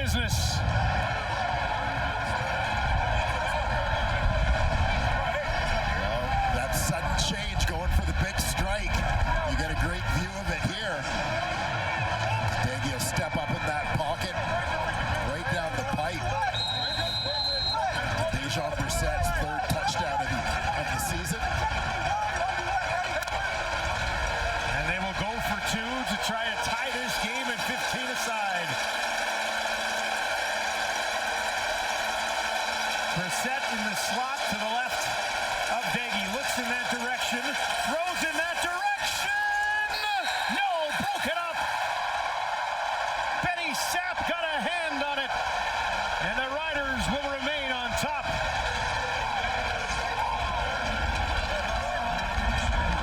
A big break up there for Sapp to keep the Riders in the lead, but huge for the Argos to take advantage of that turnover created by their defense, gifting them a short field. The Argos came into this game second in the league in points scored off of turnovers with 92. You see Brissett and taking it towards the post here. The safety is closing. It's actually Brooks, Antoine Brooks, the nickel linebacker who's playing as a deep safety on that one. Dives across, tries to get hands on that one, just a split second late. It's into the hands of Brissett for the touchdown. Daggy had to put a little extra zip on that one to get it in there, didn't he? Just enough. Daggy's now 10 of 14 for 110 yards and a touchdown while dealing with a couple of big hits in the first half. Corey Mace just looks stunned. That is the what just happened look. Third touchdown of the year for Brissett.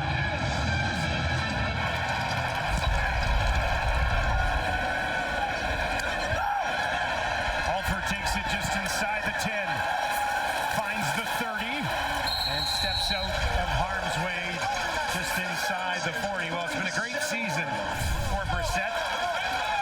Fourth among Canadians in receiving yards. Two of these guys with 1,000. Yeah, we talk all the time about the development at the skill positions by Canadian players. You know, Justin McInnes, originally a first-round pick of the Saskatchewan Roughriders. Nice first group, man. Had his breakout in BC. Trevor Harris starts with his own 38. Right back to A.J. Ouellette, finds a hole, spins ahead, first down, and that's how you get a little bit of redemption after the fumble. A 15-yard first down scamper. Oh, it's actually Bertrand Houdon who's in the game. Yeah, spelling A.J. Burnett. Burnett Ouellette at the running back spot.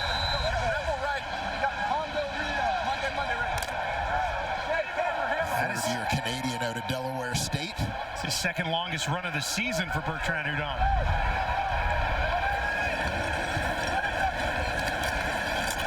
Back to him again. Nothing opens up this time. Jamin Pelly, among others in there with Ricky Correa. And Correa, with 10 tackles on the year coming in, wraps him up that time. A couple of big bodies in the middle of that Argonaut defensive line. And Correa and Pelly both around that 320 mark.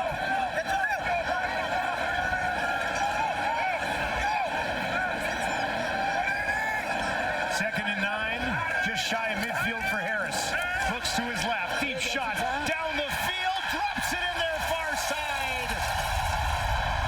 Hauled in, Schaefer Baker. Third catch of the game, this one for 26.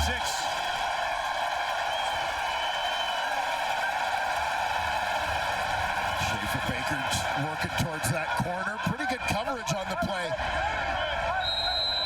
But to Harris McFadden. You see as the ball probably against the wind comes back towards the line of scrimmage a bit. And now another good carry for Houdon. What a response drive here from the Riders. 10 more for the backup running back. Yeah, we saw Bertrand Houdon early in the season filling in for A.J. Ouellette.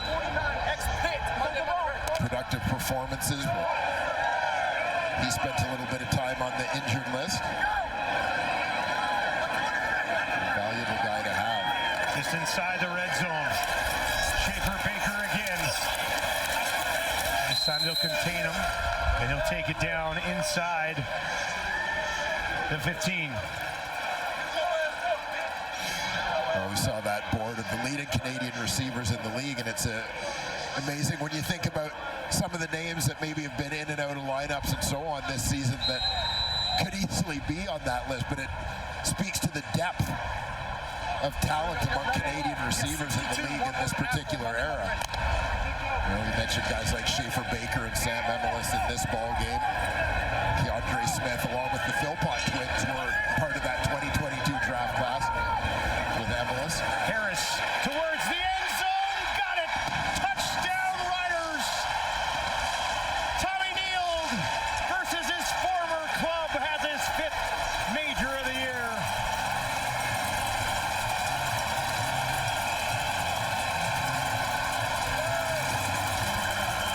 And that one's even worth suffering the takedown for his teammate Jamarcus Hardrick in celebration. Tommy Neal gets in behind the linebacker. Trevor Harris recognizing no one in behind to come up on that one, make a play on it. Delivers the strike to the former Argonaut Tommy Neal for the touchdown.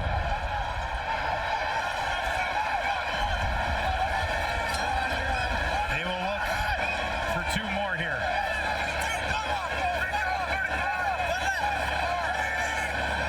AJ Ouellette back in the game here for this 2-point attempt. Harris, near side. And they will say no. Robustelli looked like his momentum carried him back out of the end zone when he caught that ball. But excellent response after a fumble that led to points. 6 plays, 72 yards, 3.5 minutes. Second passing touchdown of the game for Trevor Harris.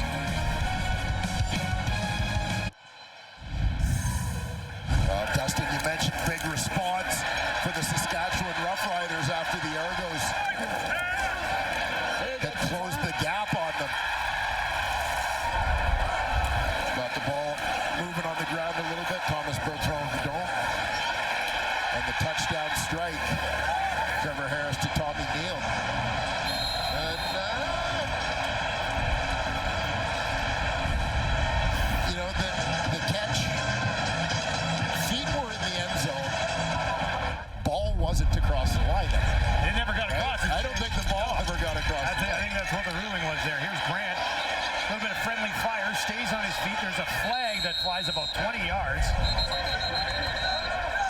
And he'll take it back to the 45.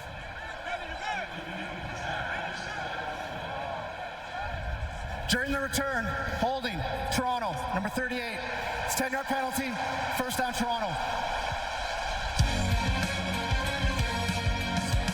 Riders, Argos 21-13. The home side leads at Mosaic Stadium. CFL Thanksgiving weekend on TSN is brought to you in part by WestJet. WestJet, the official airline of the CFL, and where your story takes off. Well, last time we saw the Argo offense, it made quick work of a short field. This drive, a different story. It'll start on their own 22. Daggy to his right. Quick zip on that one. Drops it in. And Ungerer will take it out beyond the 40. Riders trying to strip it away, but he's able to hang on.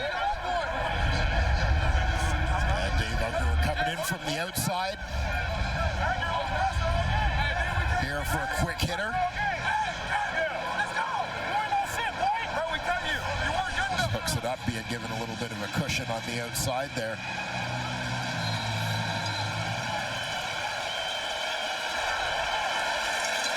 Nice battle against that crowd of Riders for extra yards.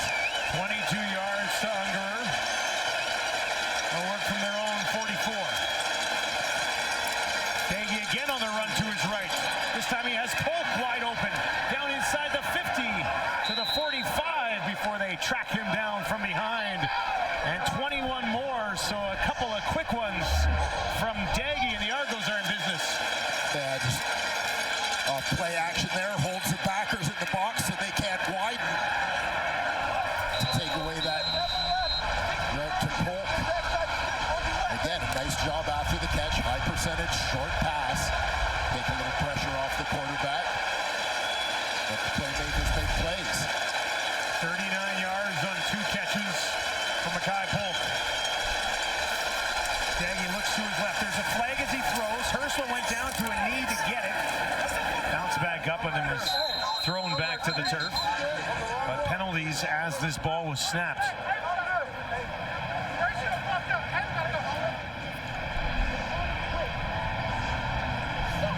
Offside, Saskatchewan, number 95. It's a 5-yard penalty, repeat first down. Maldonado, the guilty party.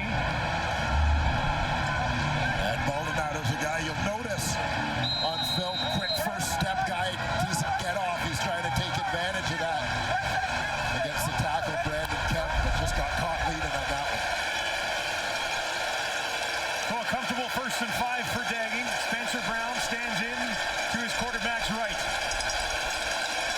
Daggy looking to throw, in trouble, heaves one up, and it goes out of bounds, out of harm's way, over the head of Benny Sapp on that far sideline.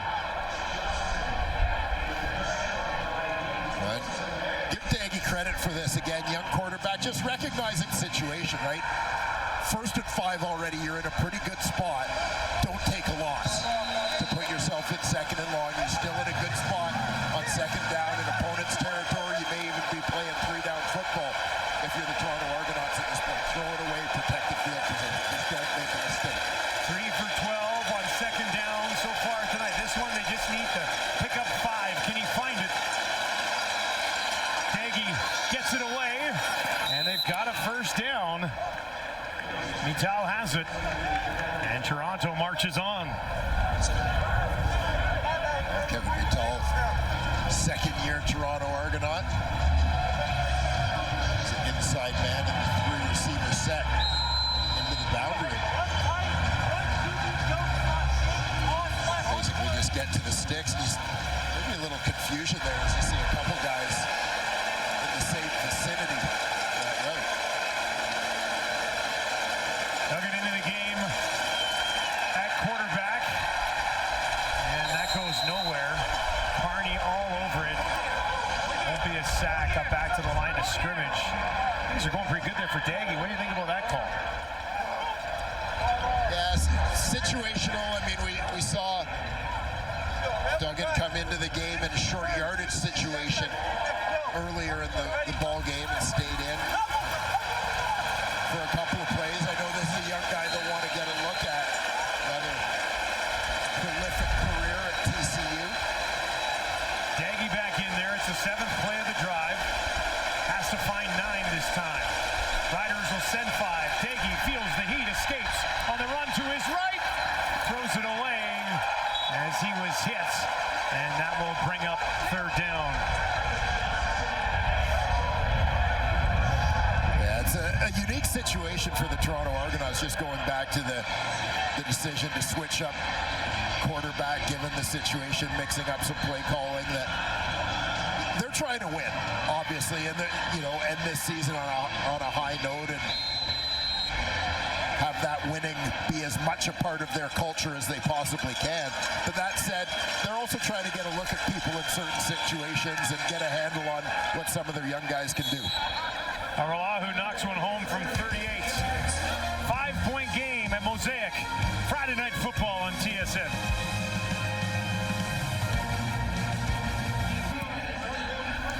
Ryan Dinwiddie and his team down by 5, but certainly not going to roll over and go away. For more on that, let's go back down to Luke Wilson. Dustin, you just said it. That man, we're just looking at Ryan Dinwiddie. He's got these guys playing hard. They got nothing to play for, but they're pros. They're playing for their future in this league, and they got a great coach that's got them motivated. You only score 7 at the half. You come out, and Casey forces a fumble right away. There's tenacity here. He gets on it. The boys are obviously pumped. And then Daggy comes in. Look at this tight window throw. My goodness. You talk about ball placement. Unbelievable. You just drive the field, get another field goal, and all of a sudden, it's a 5-point game. We got a game on our hands here. So, again, I think you got to tip your cap to Coach Dinwiddie because the boys went into halftime. They came out on fire. Yeah, no question. Ryan Dinwiddie is a guy who wears his emotions on his sleeve, and that transfers to the performance he gets out of his crew on game day. Harris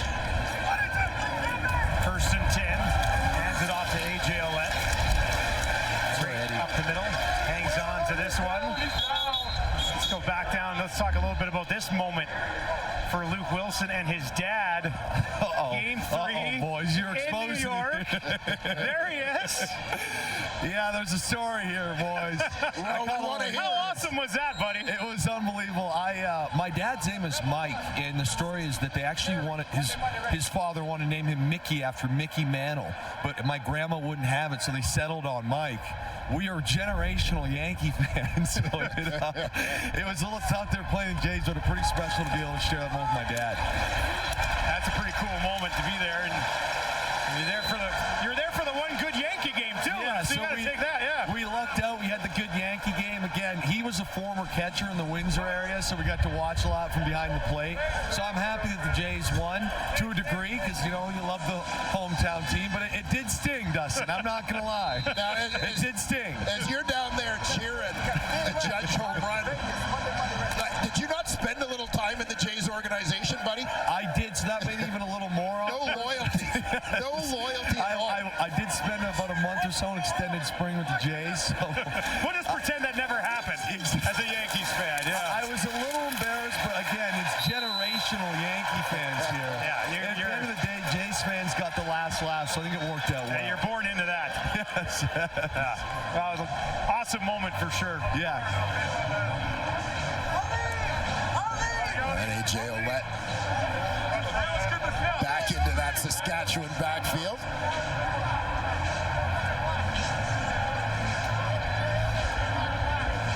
Make no mistake, I'd be shocked if he drops another ball. I mean, that one was punched out. It was a nice play by Casey. Yeah, no, it absolutely was. For all the workload that A.J. Ouellette has carried this year, only his second fumble of the year, first lost fumble. As sure-handed as you'll find. And now this will be pushed ahead by Jack Cohn. Talk about the workload for A.J. Ouellette. How about this? 222 carries coming into this game. That is the most by a Riders running back since Corey Sheets back in 2013. That's how important A.J. Ouellette has been. Sheets that year had 287. He's got a ways to go there, but no shortage of touches for A.J. Ouellette. He's got 9 today. So he's over 230 on the year. I'm hoping that the workload pays off the way it did for Corey Sheets in 13. You can see it right up on the wall here at Mosaic, that 2013 banner. Ouellette this time found a little bit of space, pushes it ahead and down inside the 35. And yeah, there's got to be some flags coming here. You see some extra bodies, extracurriculars, multiple flags fly. Yeah, it'll be interesting to see if the flags go both ways or if Ricky Correa is the only one who gets flagged here. He took down a Rider lineman at the end of the play. But felt that perhaps some liberties had been taken with him earlier. Gonna look right on the right edge of your screen. I think it was Furland he was tangled up with. That's Joe Wallace. Yes, it is. Sorry, my mistake. We have a 15-yard misconduct penalty against Toronto, number 95. First down, Saskatchewan.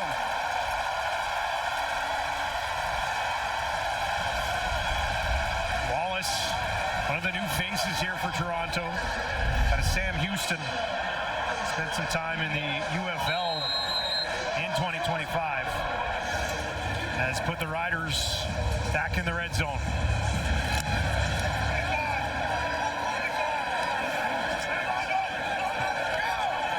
Those guys have looked after the ball, this area of the field so far this year. And so let this time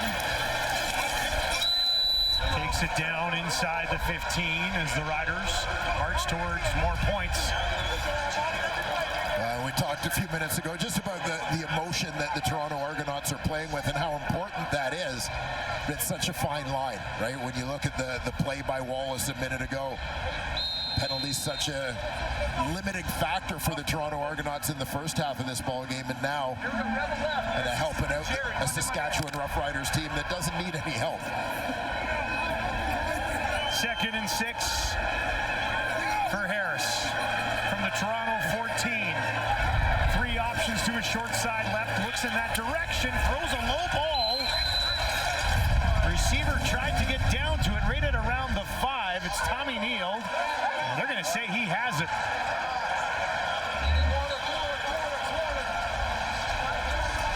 And Neal working back towards the ball. And not sure if he got the elbows underneath, but I'm sure the Argos will be looking closely.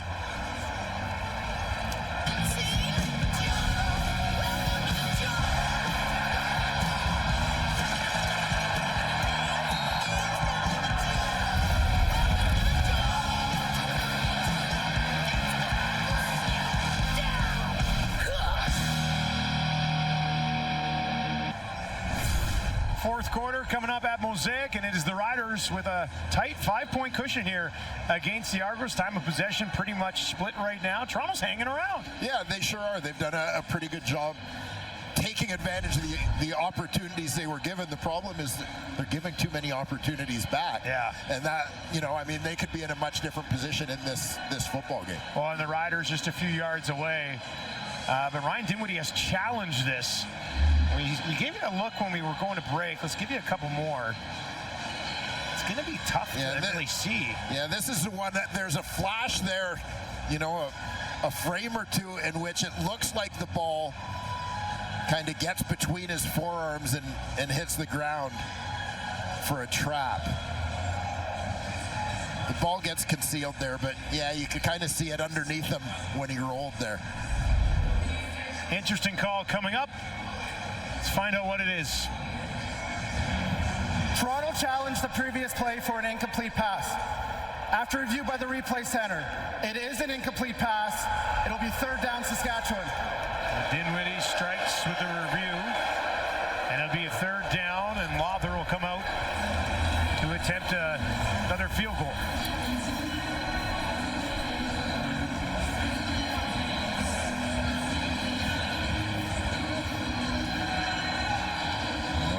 Looking to keep his perfect night going in the field goal category. He's hit 3 so far tonight, deeper than this one. Wind will be at his back here too. This one's just from 22 yards.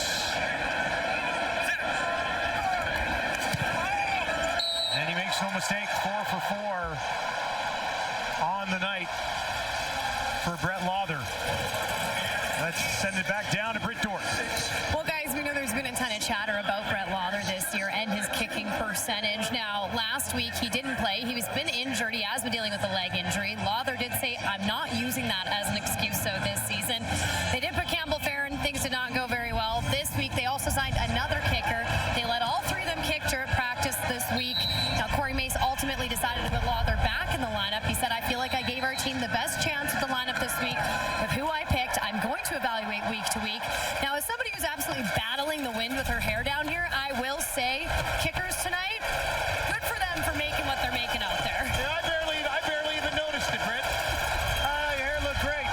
Pretty epic turtleneck you're rolling, though.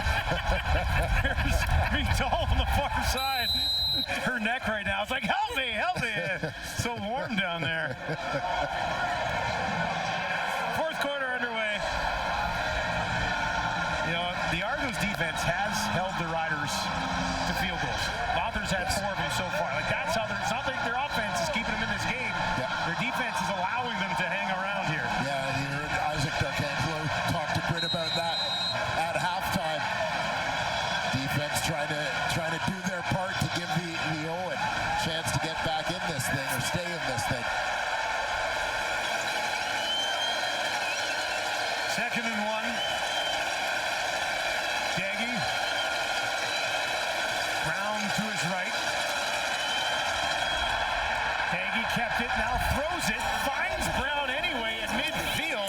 A.J. Allen with the tackle. But Daggy and Brown will move the chains.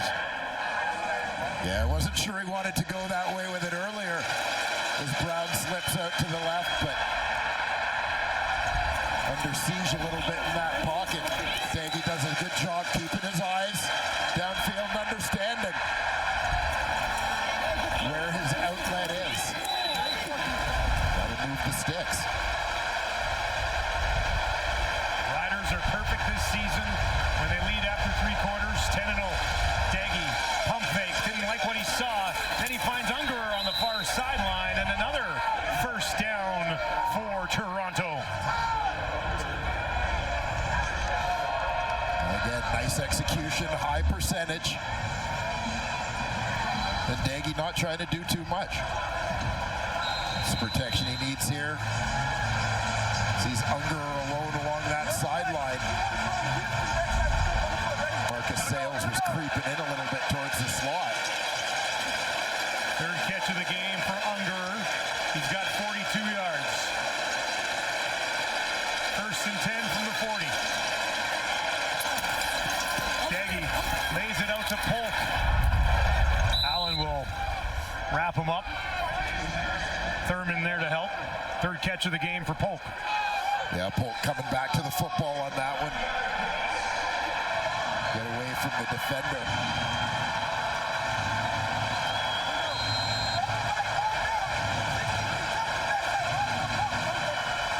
Big second down here for the Argos as they try to at least reduce this one possession lead. Daggy, deep drop, gets it away as he's hit, laying out there and going and taking it away. Riders defense are going to say no catch. It was Sheldrick Redwine. Didn't get there in time, and it'll be third down for Toronto. Rough night for Daggy continues. Looks like he took a pretty good blow after the throw. Yeah, and you'll see just a couple defenders closing. He can't step into the throw. The pressure obviously contributing to the inaccuracy.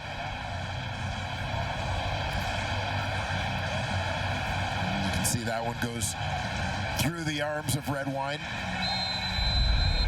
Little concerned as it looked like Daggy again grabbed his helmet. Took another one on the back of the head, didn't he? Ugh. Second time that's happened, and they took a hit to the head earlier. Karalahu knocks another one through. Argos back within 5 on the road at Mosaic. TSN.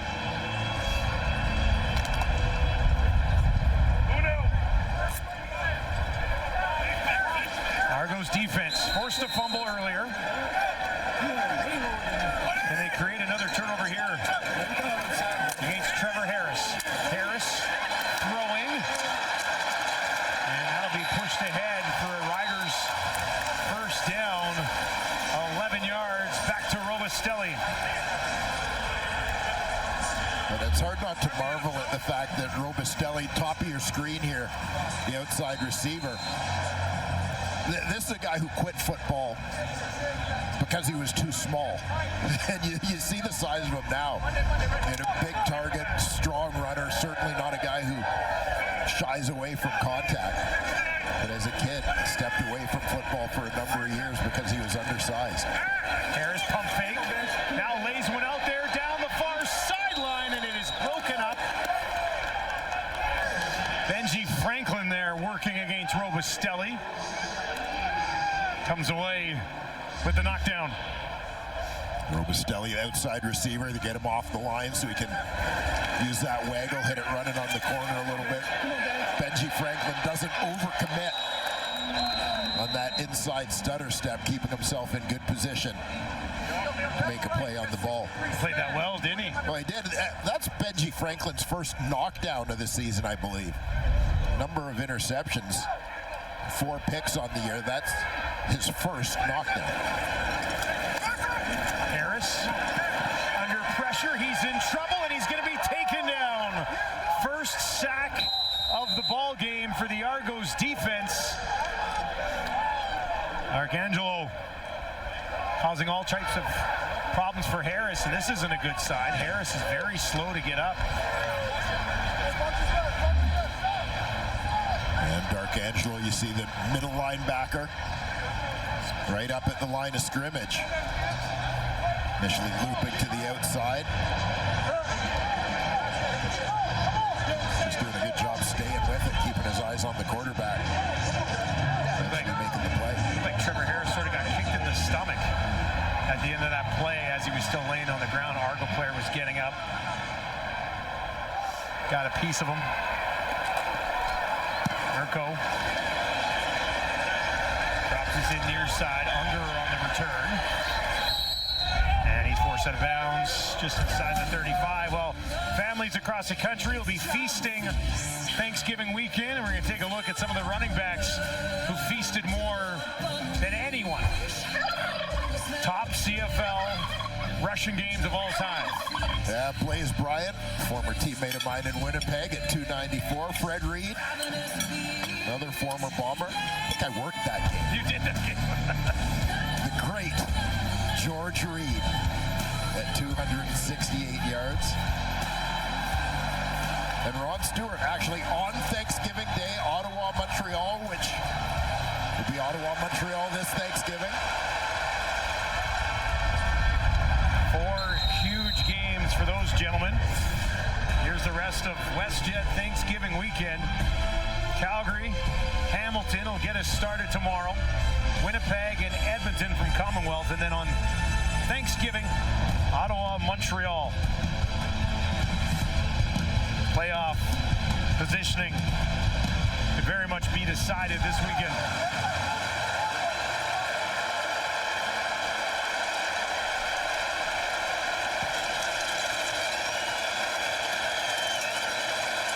Second and 4 for Daggy. Flag at the secondary.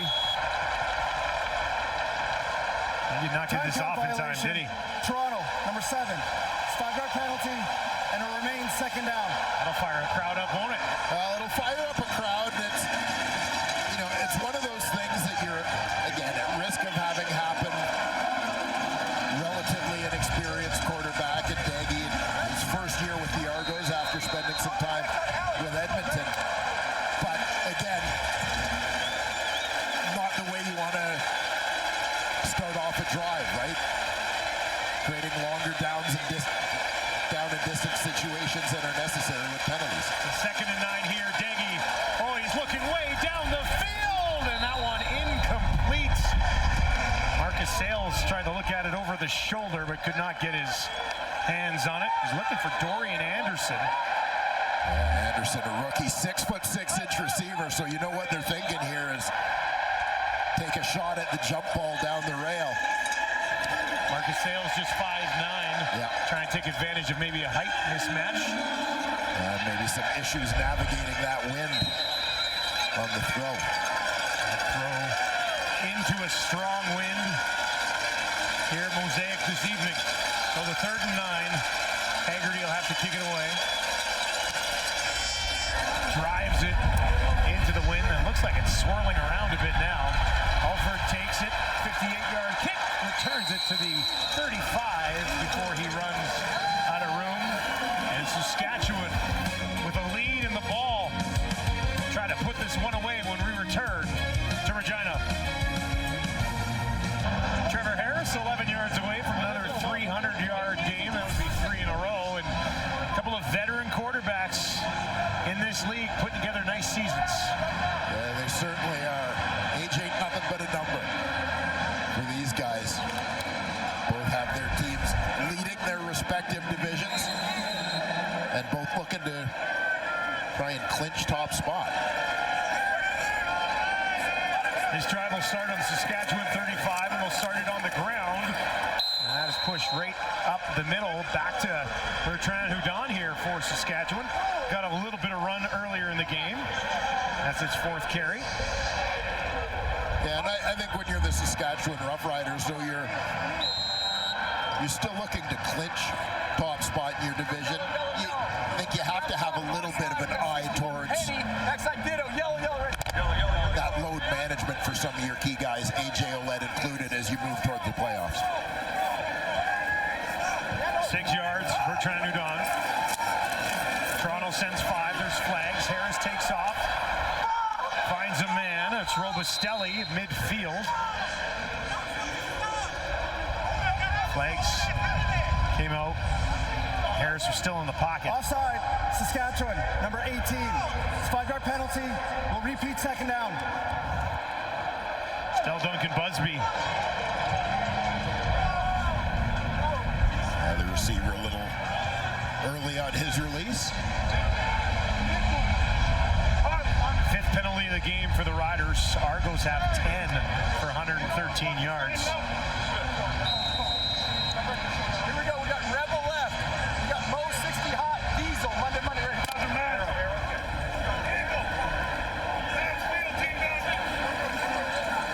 Second and 9 for Trevor. Argos bring a bunch of heat. Harris hangs in there. Now he's in trouble and he'll be taken down. Brandon Dozier gets there, his 5th sack of the season. And Toronto will force the Riders to punt. And watch for Dozier. Kind of timing this up.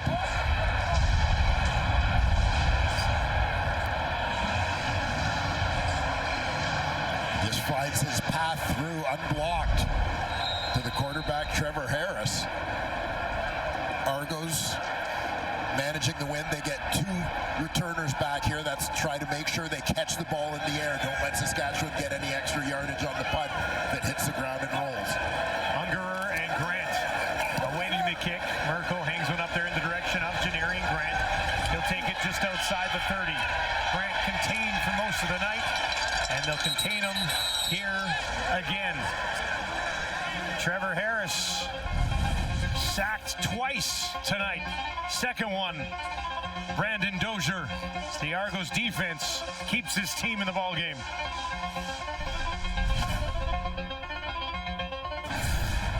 Well, 3 more games still to come here in week 19, but here's what the CFL playoff picture looks like right now. And after the Riders tightens up in the West, doesn't it? Well, it certainly does.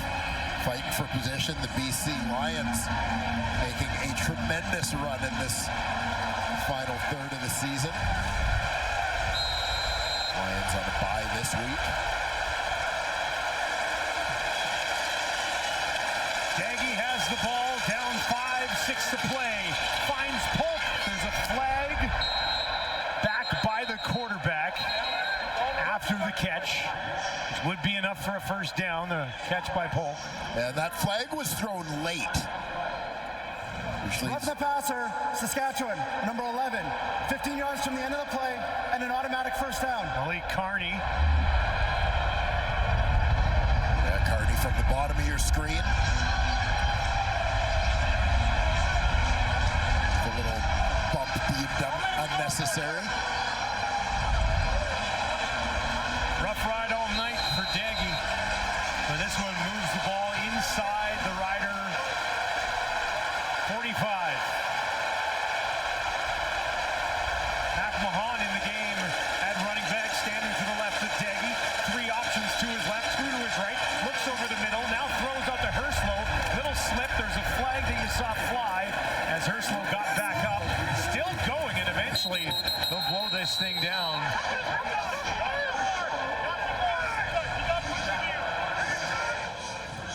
Heck of an effort there from Herslow. Just would not quit at the end of that play.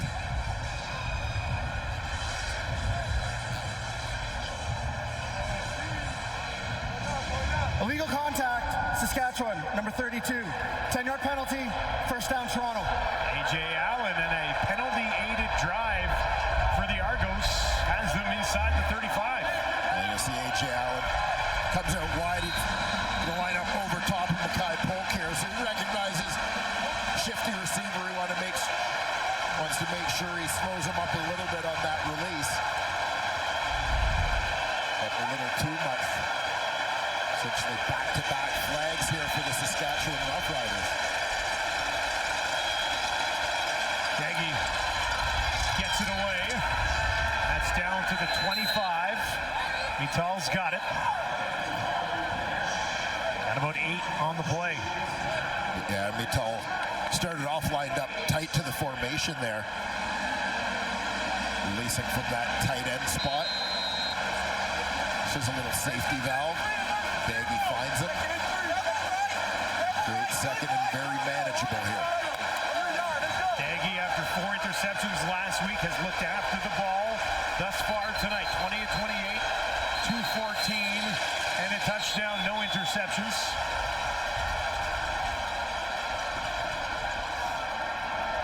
Timeout, Toronto. And on a 2nd and 2, it'll be a timeout for the Argos. Yeah, with maybe a little bit of confusion in terms of personnel or not liking what they were seeing. They don't want to make a mistake with this opportunity in terms of field position. 5-point game.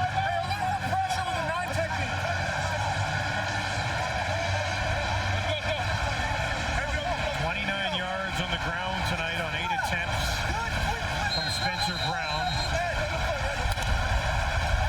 McMahon has not attempted a rush in this game. He stands in to the left of Daggy on a 2nd and 2 from the Rider 25.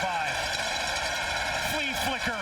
Daggy looking to the end zone. No! Oh, how about that? Dorian Anderson couldn't hang on.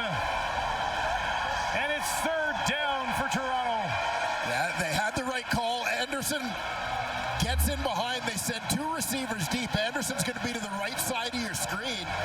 But watch how everybody comes up. Anderson's in behind coverage, but against the wind, I think that ball, he can't push it out far enough to let Anderson run to it. He's got all the way to the back of the end zone. He can lead him with that football. Dorian Anderson is 6'6". You're not going to throw it too high. 3rd and 2.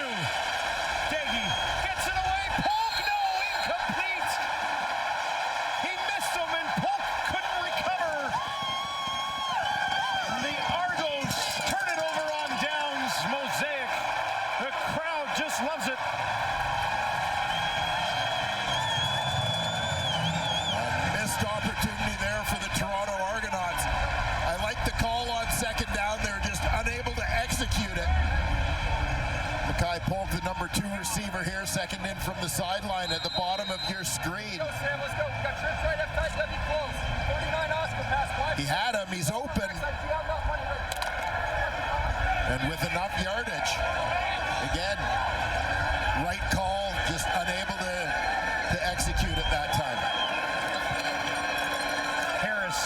Now he's going to look deep down the field. Hold in. Oh, are you kidding me, MLS? That's filthy stuff. Harris. MLS inside the 45. Oh, go for the big play right after the turnover. Big change in momentum here. MLS lined up out wide on this one. And Trevor Harris, no doubt, going there all the way. MLS picks it off the nameplate of Delonte Hood. Looked even better in slow-mo. Harris, 6'5", 300-yard game of the season. MLS has 142, 55th 500-yard game, or 300-yard game, rather, of Harris's career. Now they'll go back on the ground to A.J. Ouellette. They don't have Dante Myers. They lose Keyshawn Johnson earlier in this game, but they still have Samuel Emilus. 6 catches, 142 yards, and 1 sweet little dance.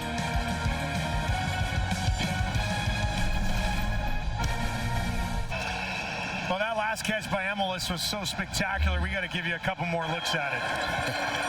Yeah, Sam Emilus is going down the sideline. Delonte Hood gets himself into position, but doesn't see that the ball is coming. He's got his back turned.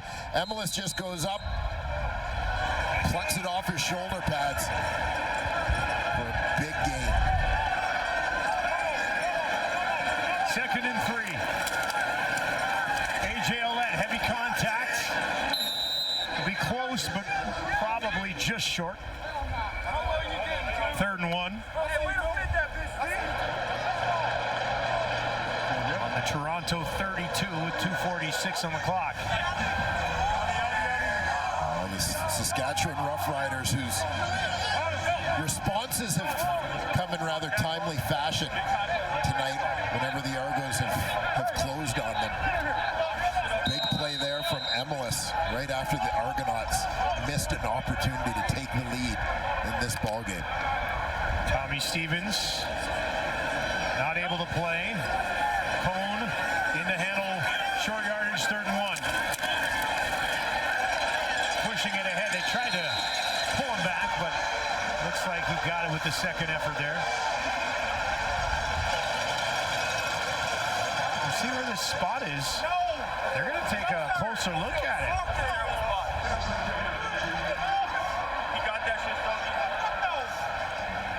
Well, you saw Cone kind of go into the pile and get bounced, and then fight for a little extra ground.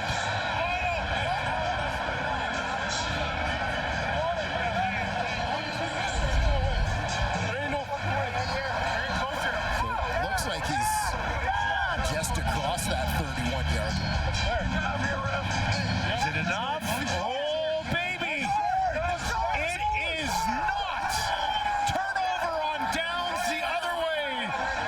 Cone comes up an inch, maybe 2, short of the first down. And you think about some of the very specialized things that teams in the Canadian Football League do in short yardage, right? And it's because these situations are so critical. You know, when you think about a guy like Tommy Stevens being such a niche player, so to speak. Saskatchewan is challenging the previous play for the spot of the football. Play will be reviewed. I don't think you can get a look at that overhead shot that we've got. Yeah. I mean, it's funny, when we first looked at it, it looked like he was there. Spot comes up just a couple of inches short. They showed that overhead look here at the stadium. The whole crowd lost their mind. And Corey Mace decided to throw that challenge flag. They needed the 31-yard line for a first down. Yeah, and again, so I mean, you can see where that 31-yard line is to start the play.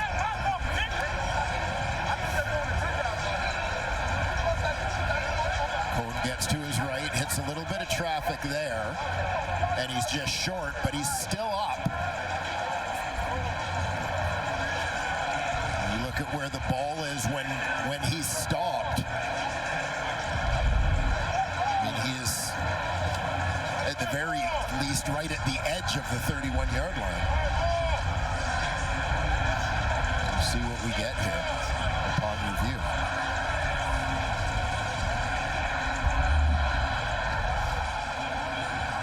Here's another look at it. And they get a better indication here of. Now, you know what I think they're saying is that he was down. Yeah, he was down. The extra push that we saw from above, isn't going to count. They're going to say he was down right there, as opposed to that where he clearly gets to the 31. Yeah. This spot might be dead on, actually. So again, Mark, that's the line you're looking for.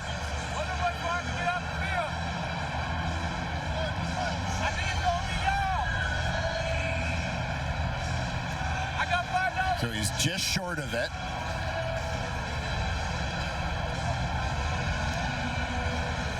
And yeah, I think the argument is that he's down right there, right? Yeah, he's down before he actually pushes, is able to push across that line. He's just short. That's about as close as you can get.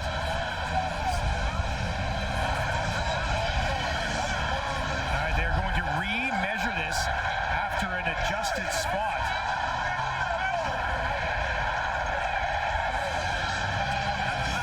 That ball is sitting smack dab on the 31 right now.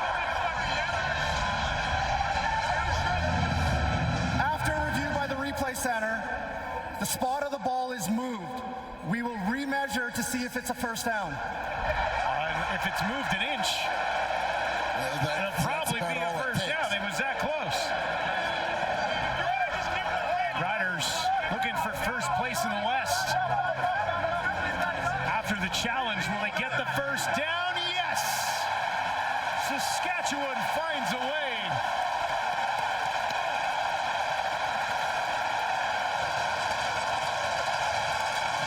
that's why you take another look at it. Yeah.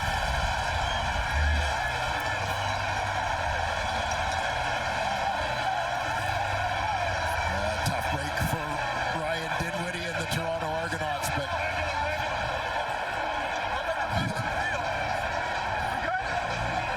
a sigh of relief from Jack Cole.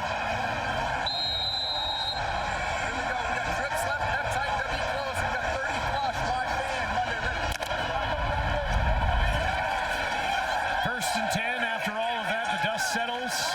Ball sitting right on the 31. Harris will take it. Hand it off to A.J. Ouellette. Bounces back. Bouncing off a few bodies. Takes it down inside the 25. 6 yards will put him smack dab at the 25. 6 hard yards for A.J. Ouellette. Violent run there for Ouellette.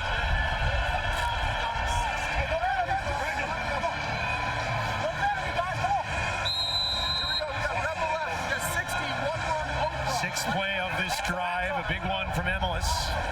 Flip the field after a turnover on downs at the other end.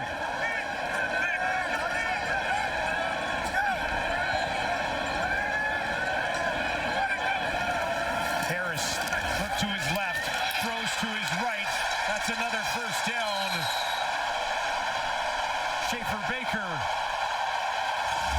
moves the sticks, no measurement needed. Schaefer-Baker knows where the sticks are. He's just going to sit it down. Timeout. Toronto.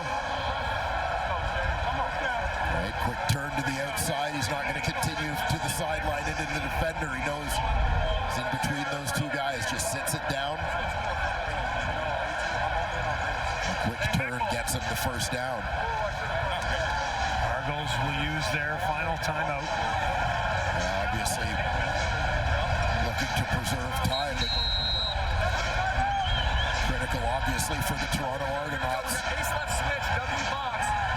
You know, they can't give up more than a field goal here, but they also got to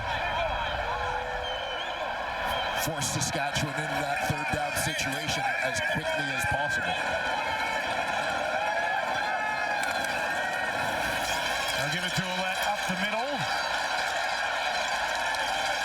And he'll be stuffed at the 14. Helmet pops off again. Second time tonight that's happened. 93 seconds on the clock.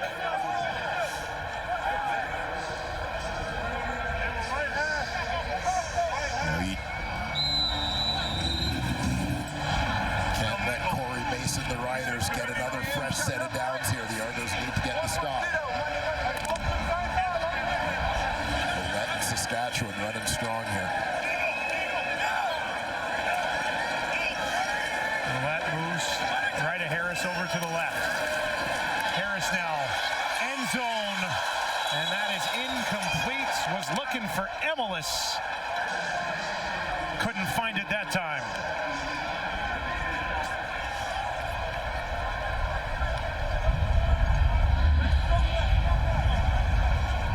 Emilus out of the slot on this one. He's going to bend it out in the end zone.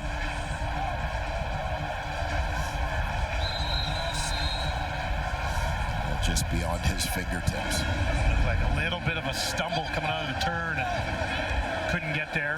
Lawther, 4 for 4. This one straight away, 22. 5 for 5 for the veteran kicker.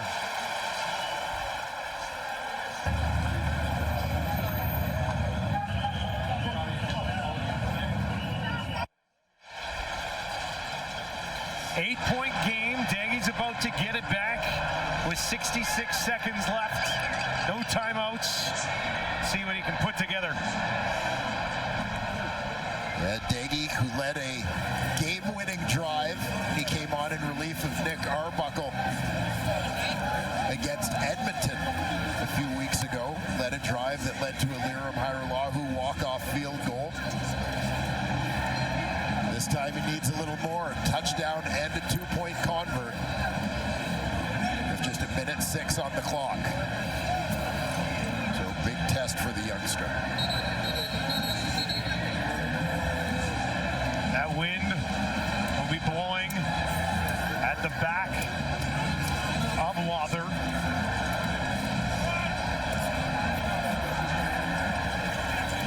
Be able to hammer this one pretty deep.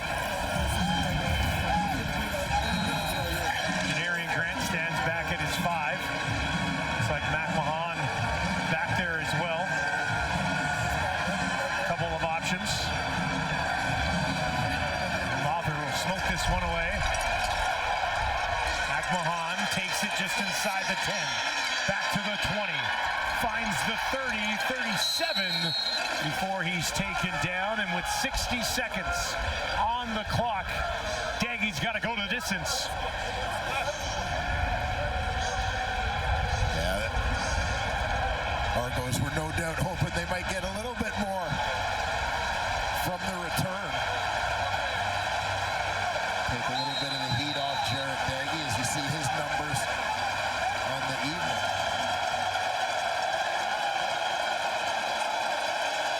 Riders wanting this crowd behind the defense. They'll come to their feet at Mosaic with first place looming here in the West. Procedure, Toronto, number 61.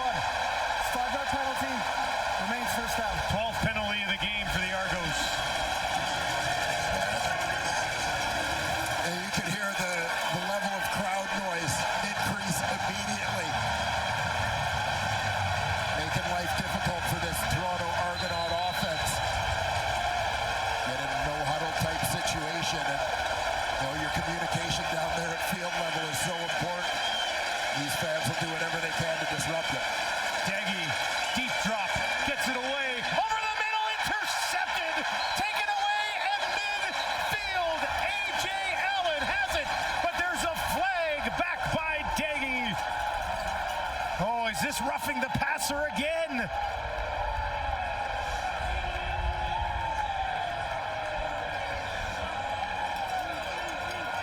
We wait for the call from Justin McInnes.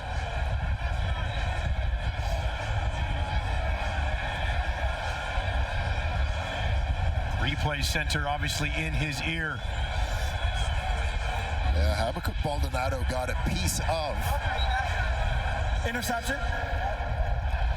There's no flag on the previous play. Oh, baby. Saskatchewan. Here you'll see the hit that was debated. Shoulder to the chest, didn't lead with his helmet or anything, and the ball had just gone. Corey Mace loving it. Baldonado loving it. Everyone here at Mosaic loving that. A.J. Allen back-to-back weeks with an interception. His third of the year. The final dagger tonight for the Argos. And that, not the last drive, but the second last drive is the one that's going to haunt the Toronto Argonauts.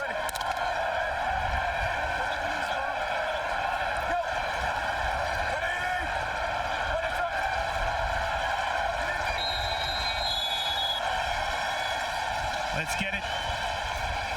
Got to figure out what's going on with Wilson's game ball. Let's send it back down to Luke.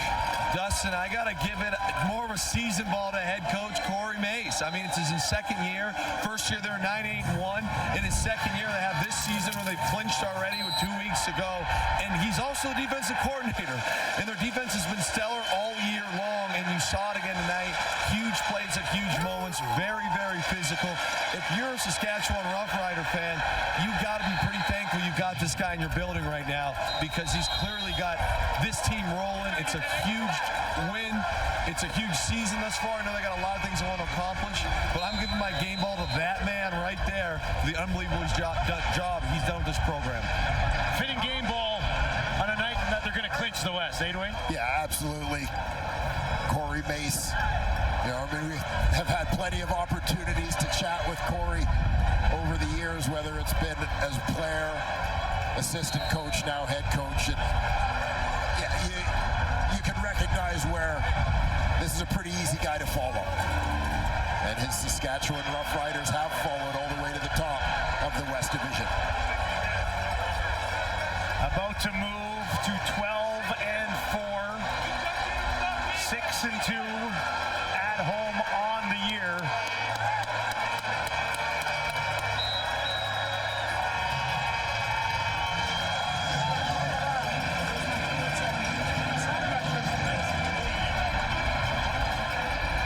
Third and 12.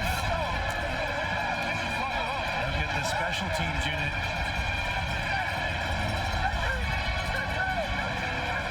Back out here. Urco awaiting this snap. Janarian Grant runs back. We'll wait at the 5-yard line with 8 seconds on the clock.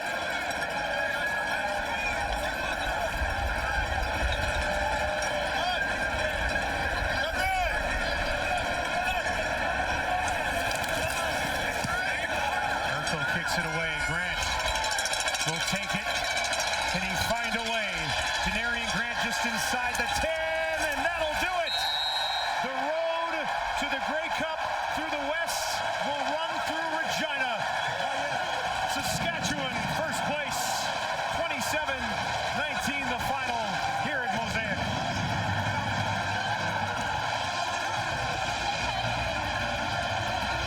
Trevor Harris, 340 yards, 2 touchdowns. Chatting with Dinwiddie, an Argos group that had already been eliminated coming in, but put up a good fight. Yeah, you knew the Toronto Argonauts were going to give the Riders everything they had. These two guys coached together for a number of years in Calgary. Ryan Dinwiddie brought Corey Mace to Toronto as his defensive coordinators. They've been through much together, so nice moment there as they exchange words after the game. Nick Arbuckle, a great season for the Argos, unable to go tonight. And the head coach of the Riders, Corey May, stands by with Britt Dorr. Corey, you tell us the goal every week is to go 1-0, but this 1-0 officially clinched you first in the West Division. How do you feel? Just so happy for the guys, happy for our fan base. Rider Nation, we're going to be able to host the West Final here. Expecting a packed house, and hopefully you give them something to cheer about. But just so proud of everybody in the organization, and these guys work hard for this. Well, I know it's just your second season as head coach. Somebody who's been an influence on you, I'm sure, Ryan Dinwiddie. What did he tell you in that moment? We just shared personal words of affection, man. I love that guy. A lot of reason I'm here today talking to you because of him. So nothing but love and respect there. And I just want to reflect on our guys, man. Just so proud of them. I have to ask, why did you avoid the Gatorade shower from your teammates here? Yeah, not for me. Not for me. All right, well, 2 weeks to go in the season. What do you need to see from this group? Listen, there's a lot we still need to improve on. So we'll tie the tape, and we'll keep pushing on. And the goal still remains the same. We got a game to win next week. Thanks so much, Coach. Congratulations. Micah Johnson just needs to be a little bit sneakier with that Gatorade, doesn't he?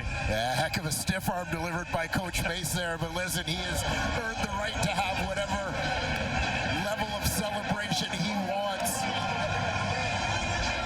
Terrific season thus far for the Saskatchewan Roughriders, and obviously they look to continue it. You come into the season, first goal, you want to clinch a playoff spot. Secondly, you want to clinch a home playoff game.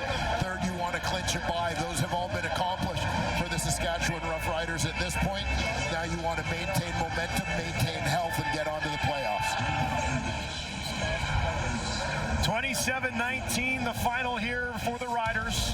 They clinch top spot in the West, and they'll have to win one game at home to book a ticket to the Grey Cup in Winnipeg.